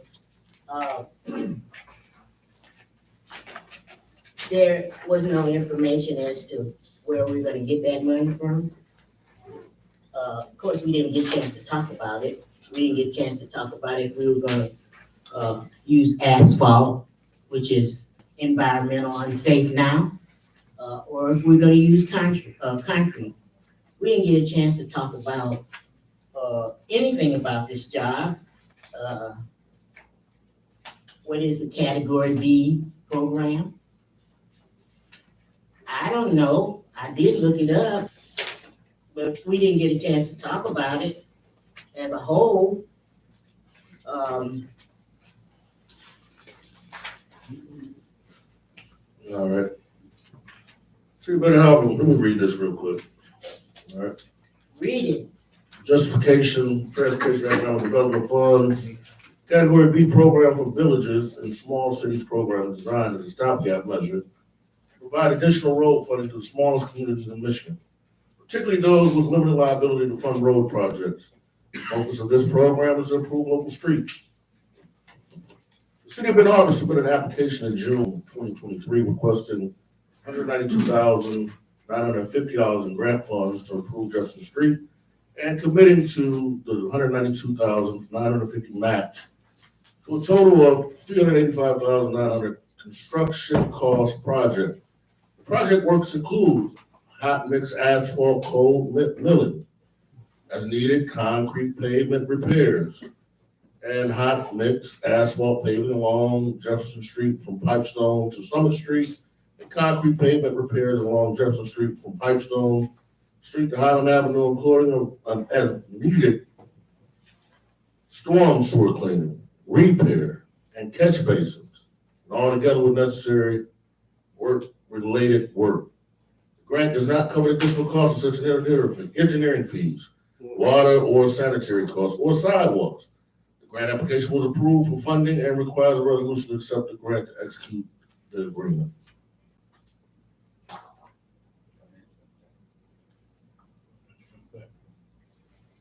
I want to read that too. Financial impact. The financial impact would be a 1-1 match for the grant funds. Funding for the match can come from these city sources: the local road fund, income tax funds.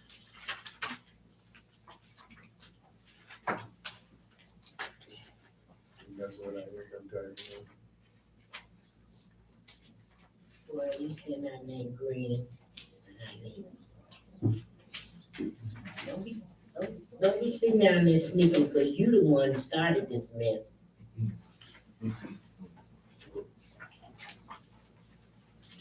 Question, Commissioner Singleton. From what I heard in the meeting, in the committee meeting, that, as you read, the local, our match can come from the local fund, local road funds, and possibly some from this city income tax. You know, I feel that the road definitely need to be done. I'm sure people that use it, and people that live over there. If we can get some money, you know, which would be half the cost to do that road, then that money that we get, we don't have to just take all of it from the local income tax fund, which is for the roads and stuff, or the local, the road fund. We can use that money on some other projects. So when somebody gonna give you half of the cost, you know, all you have to do is accept it. I'm just trying to find out, you know, how much discussing do you need on that? Accept some money there, you know. Unless I'm off base or something, I don't know.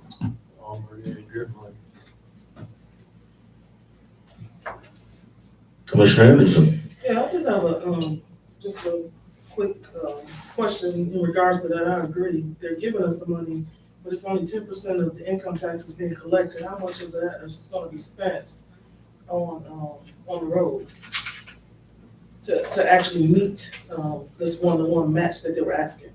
So at the last, Personnel and Finance Committee meeting, I think it was discussed that only 10% of the income tax is being collected. So how much are we gonna be actually using towards, this?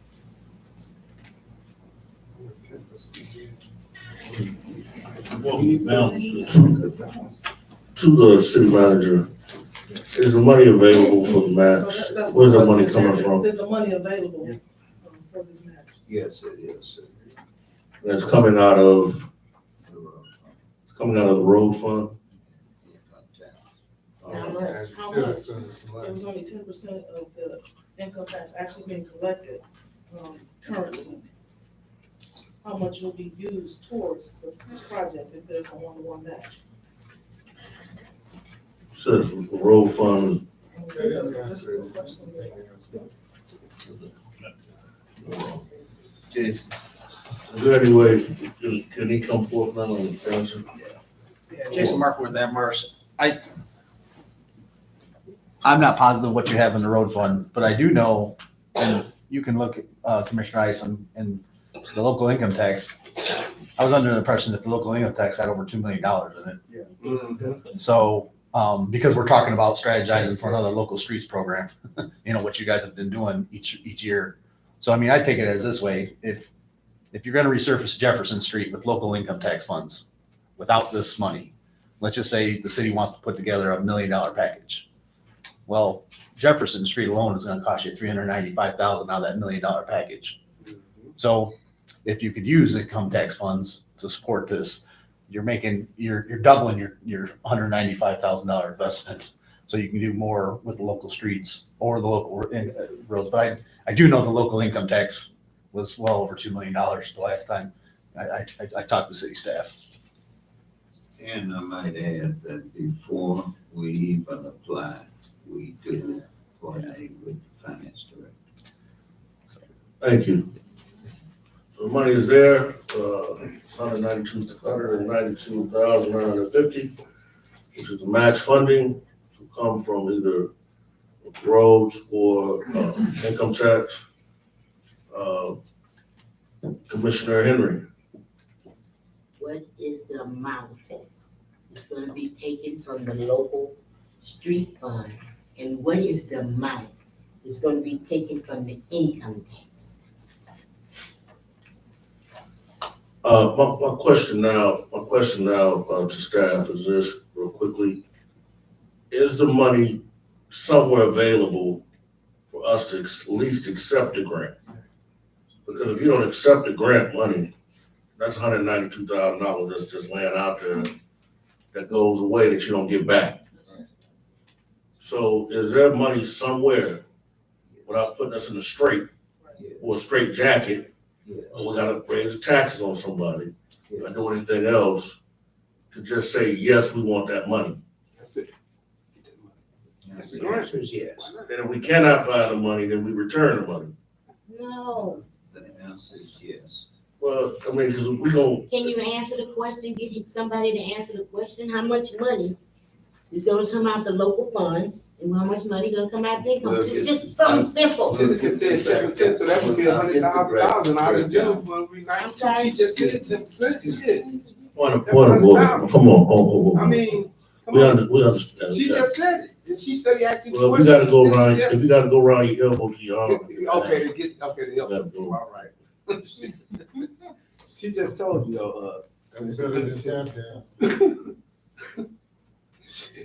I'll get the breakdown of those funds. So Thank you. know how much is coming from where. I appreciate that. I will not support it because I'm not getting the information I need.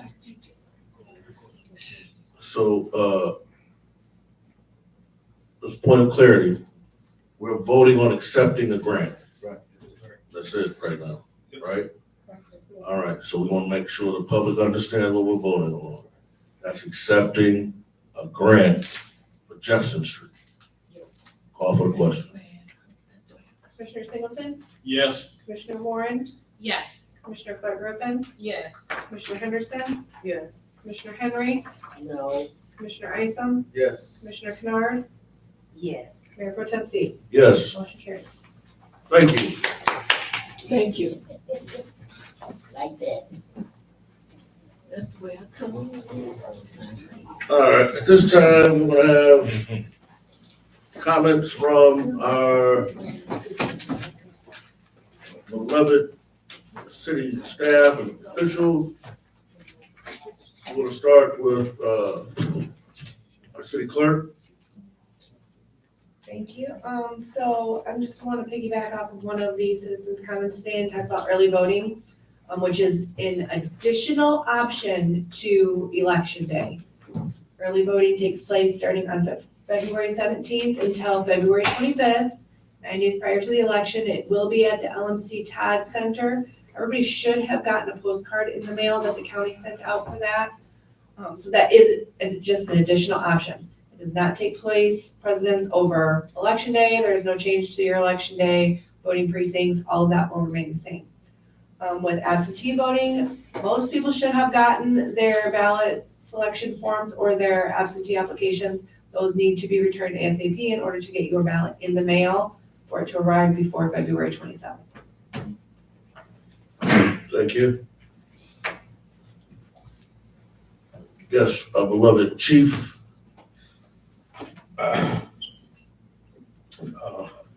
Good evening, everybody.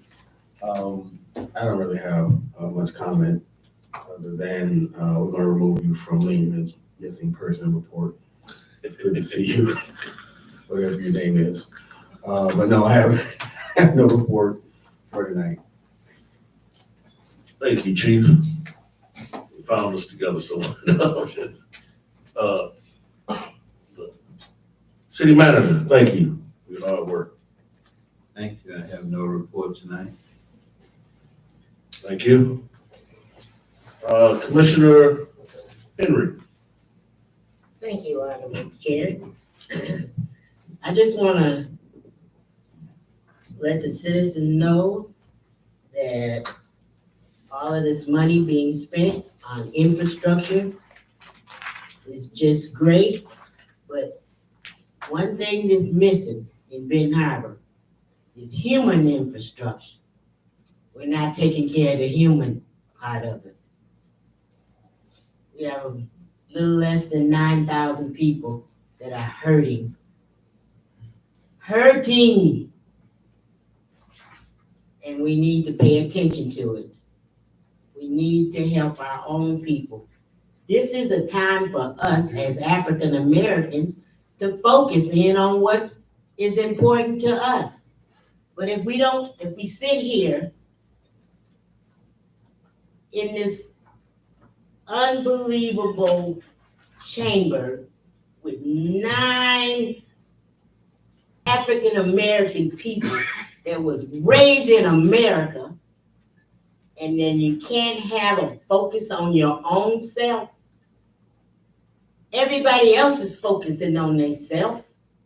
They focus on what helps their community, their people. And we, as 9 elected people, should have that same focus. How do we stop what's happening to our own people and make it better? I just keep saying it every week, every day. You take the money and you say priority, we're gonna spend the money here. But for what the people are asking for, something simple like a newsletter, to bring information to us as to what street is being worked on, how you gotta go around to get where you wanna go, just any kind of information when the election is, and we can't get a newsletter because of finance. So that just lets me know that our priorities are all turned around wrong. You're not looking out for your interests. You wouldn't do it in your household. You find a way to make it happen. If it was in your house, Shame, shame on you.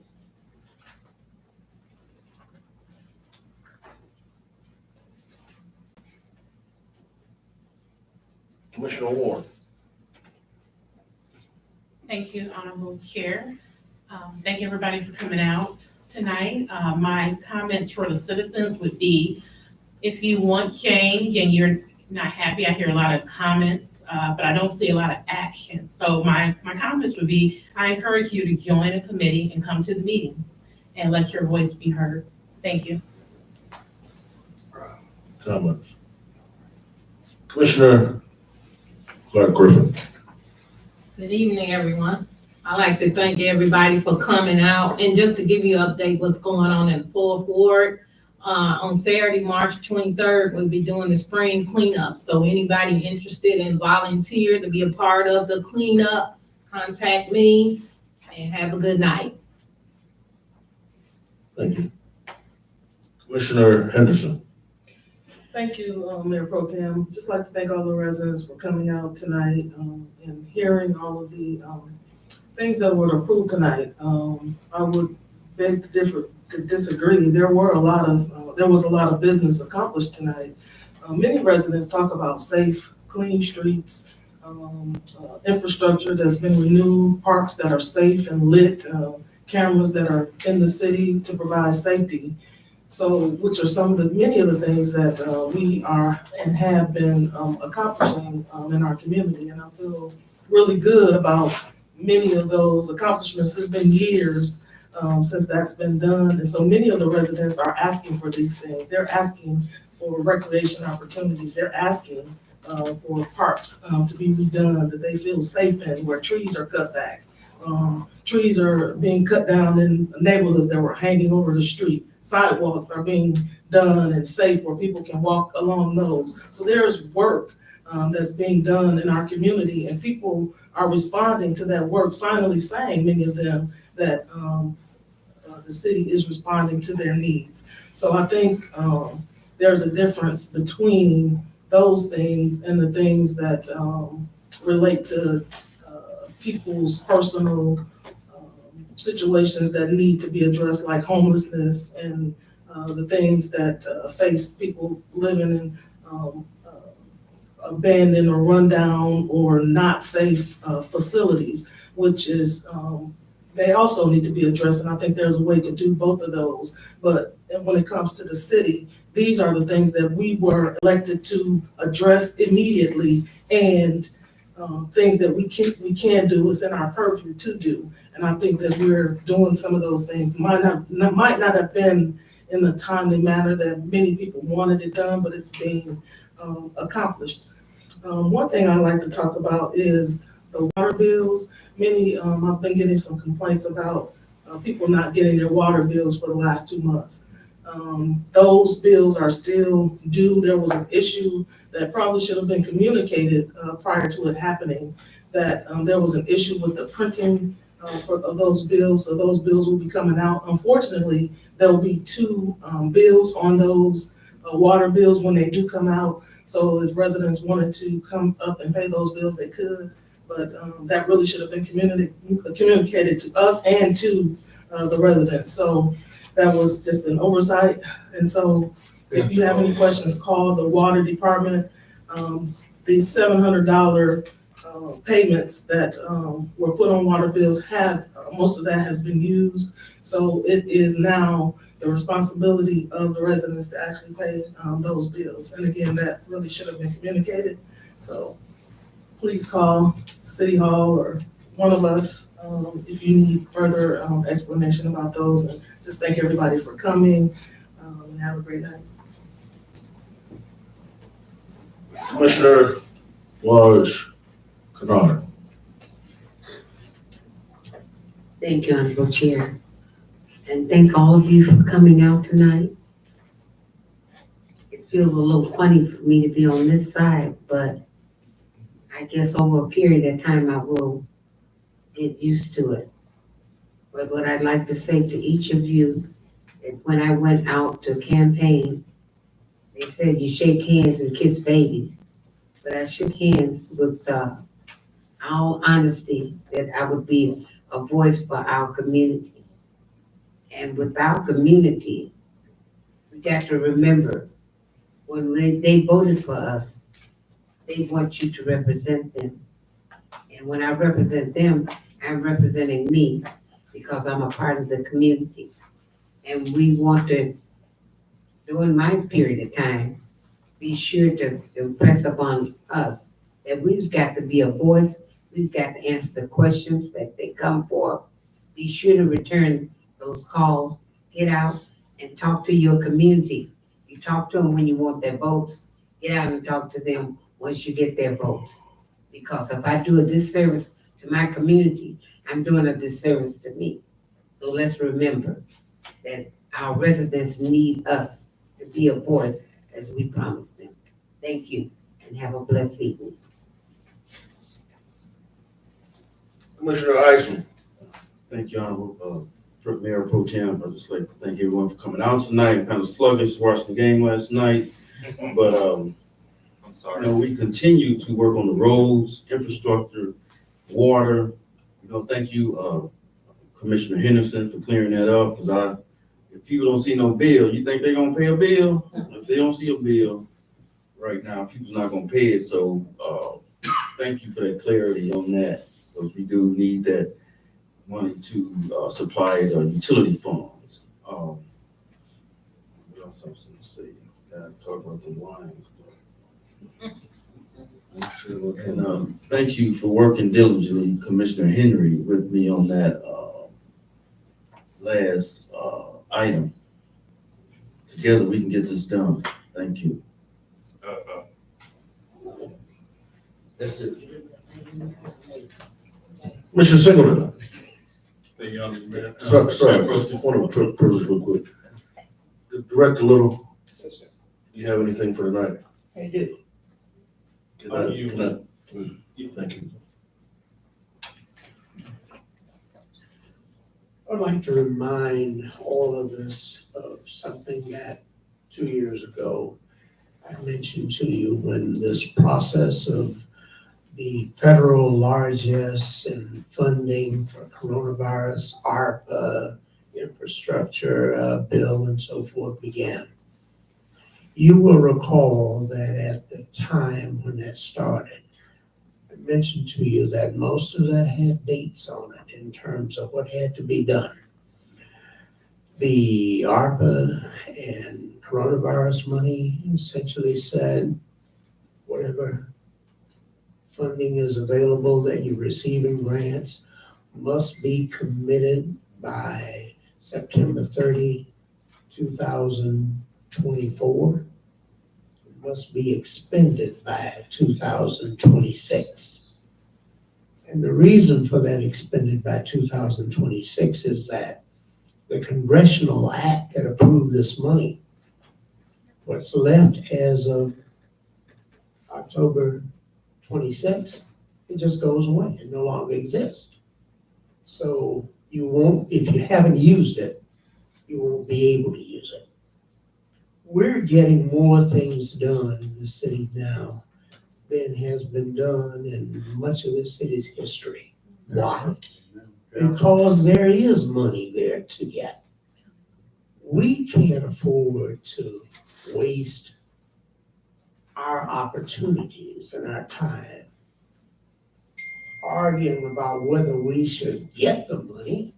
We have time while we're getting it to talk about and work out the details and figure and make sure we try to address as much of what everybody needs as we possibly can.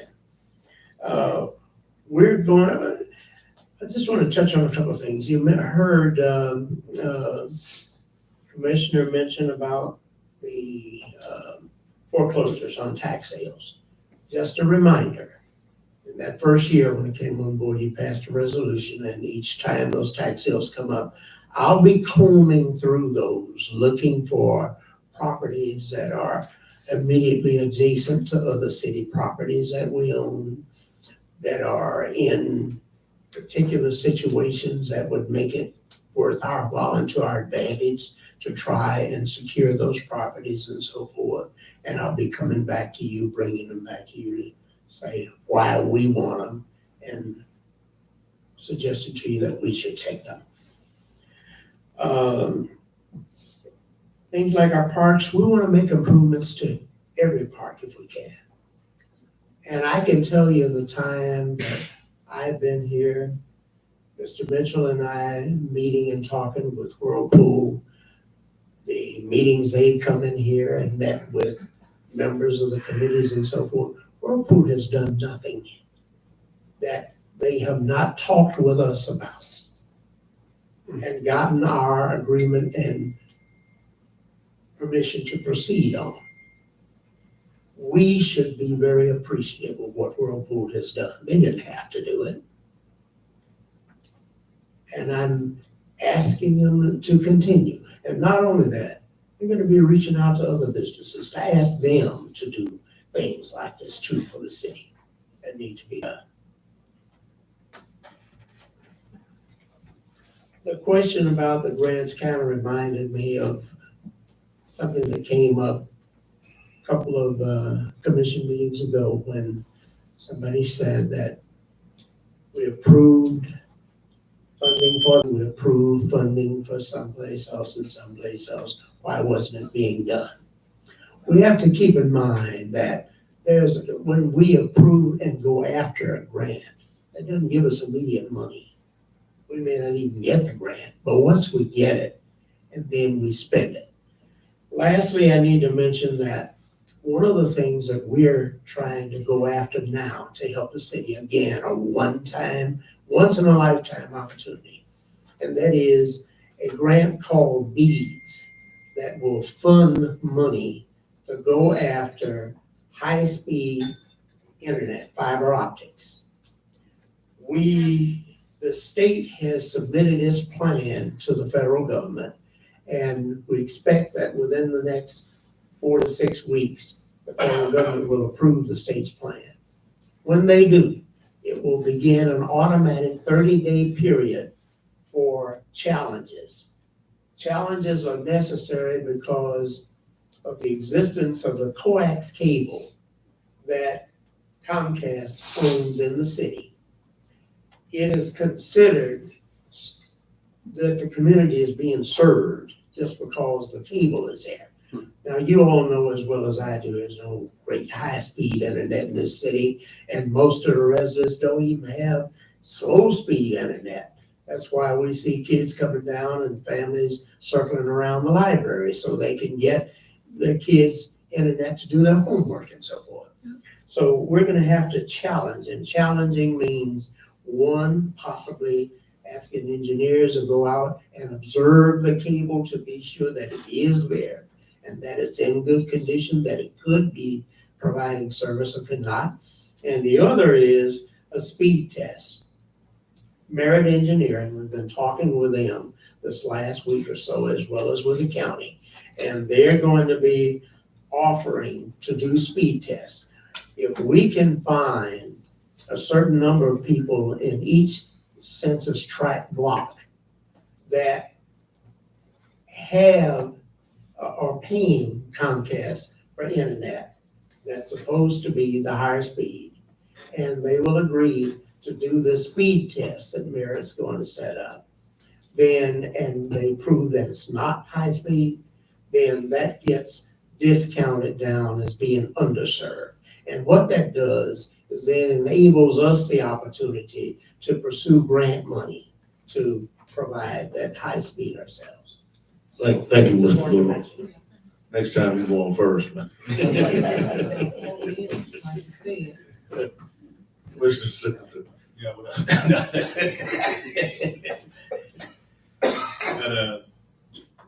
I just want to, piggyback on some of the things already said.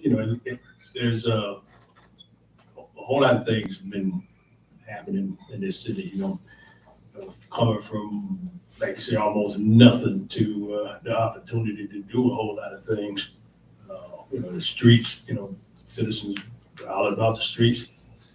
Streets are getting fixed, Citizens did something about it.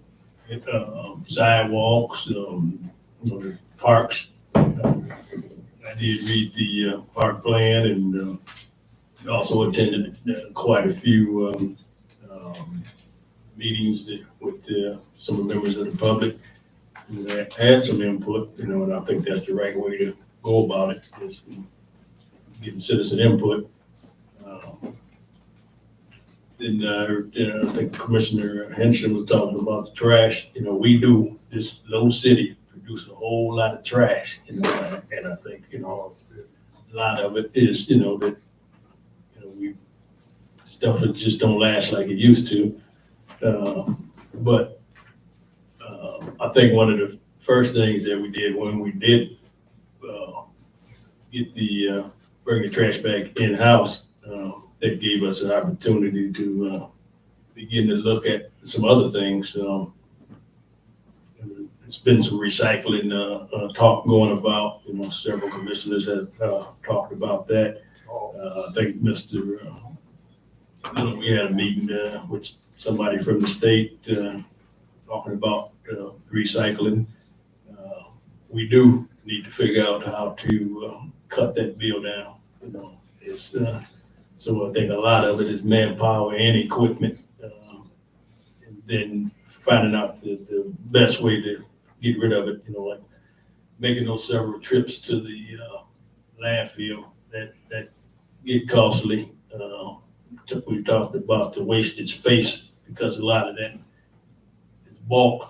So there's been talk about trying to get some type of transfer station where that stuff could be brought in, get the machinery to crush it. And when you do go to the landfill, you're using every bit of the space or whatever you're transporting the stuff to. I met with a classmate of mine from, tell my age, from the class of 74, who's at work with the state with some recycling. Her name is Renee Wallace. Her dad used to be a commissioner. And she's very involved in the recycling and composting.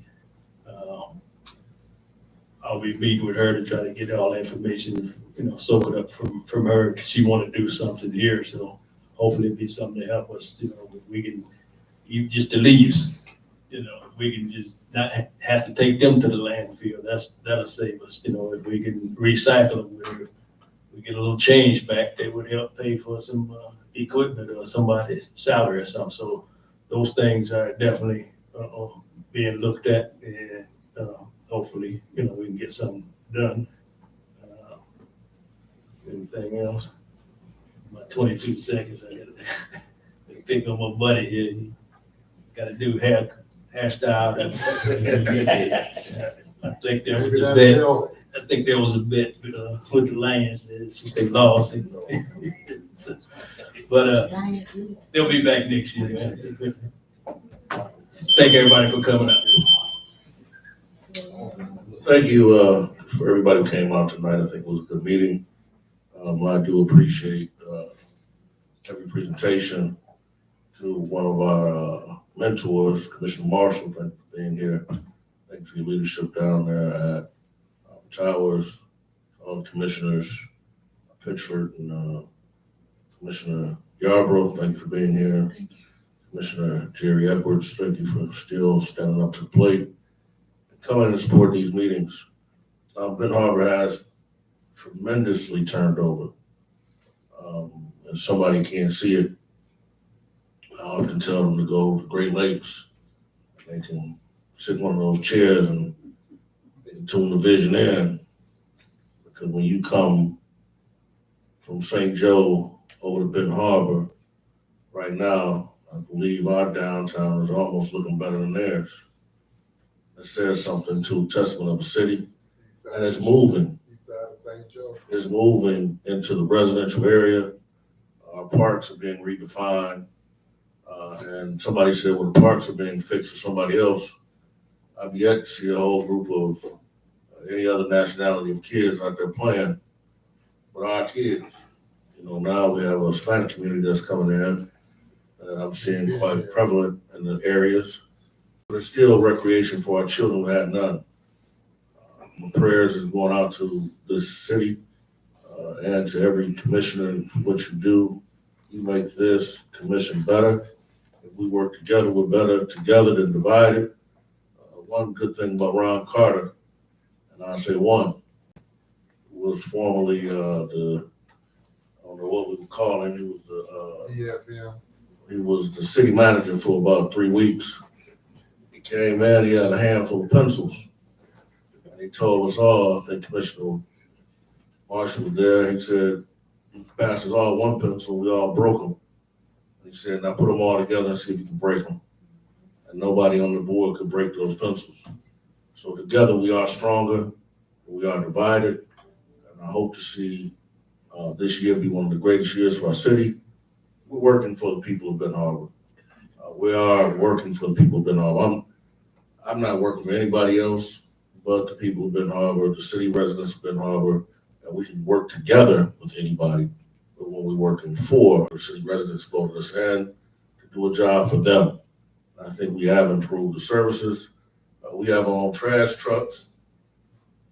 We've helped save the water plant, helped save, we have many buildings that are going up around us. And like it or not, even though we don't believe that building was for us, if a building wasn't for us, then they're gonna see our name for the rest of their life. Emma Flats, and you got Yarbroughs, you got Verys, you got McCoys, you got everybody else's name in that building. So it's a testament of what we're doing. And I'm seeing young leaders rising up all around this community who don't need to tear down the foundation, but build upon it. And when you build upon a solid foundation, it's easier than tearing stuff down. I'll leave you with this. There's so much going on, and there's something about a termite. A lot of times people who got termites, then when you see them, but you find out you got them. So there's a lot of termites that are not here, but are trying to give direction, and you might not see them, but they might be here. But there's something happen when a termite makes working. And I ain't gotta tell you the rest about the termite because he don't last long after that. There's a lot of people that took more from Benton Harbor than they ever gave and will never be able to repay for the damage that they've done. So I commend this board, I commend this body. Chief McGinnis is doing, he's doing an outstanding job. And the shot spotter, I'm grateful for that. That's something I've been arguing for about 10 years. With that being said, we're gonna take a motion to, the city clerk, you're doing a good job too. Everybody's doing a good job, so. Now we got a motion to adjourn. So move. Motion to adjourn. It's been motioned by Commissioner Singleton, and seconded by Commissioner Jackson, Commissioner Isom. Commissioner Clark Griffin? Yes. Commissioner Henderson? Yes. Commissioner Henry? Yes. Commissioner Isom? Yes. Commissioner Kennard? Yes. Commissioner Singleton? Yes. Commissioner Warren? Yes. Mayor Pro Tem Seats? Yes. Motion carried. I think y'all can do something for the citizens. Appreciate it.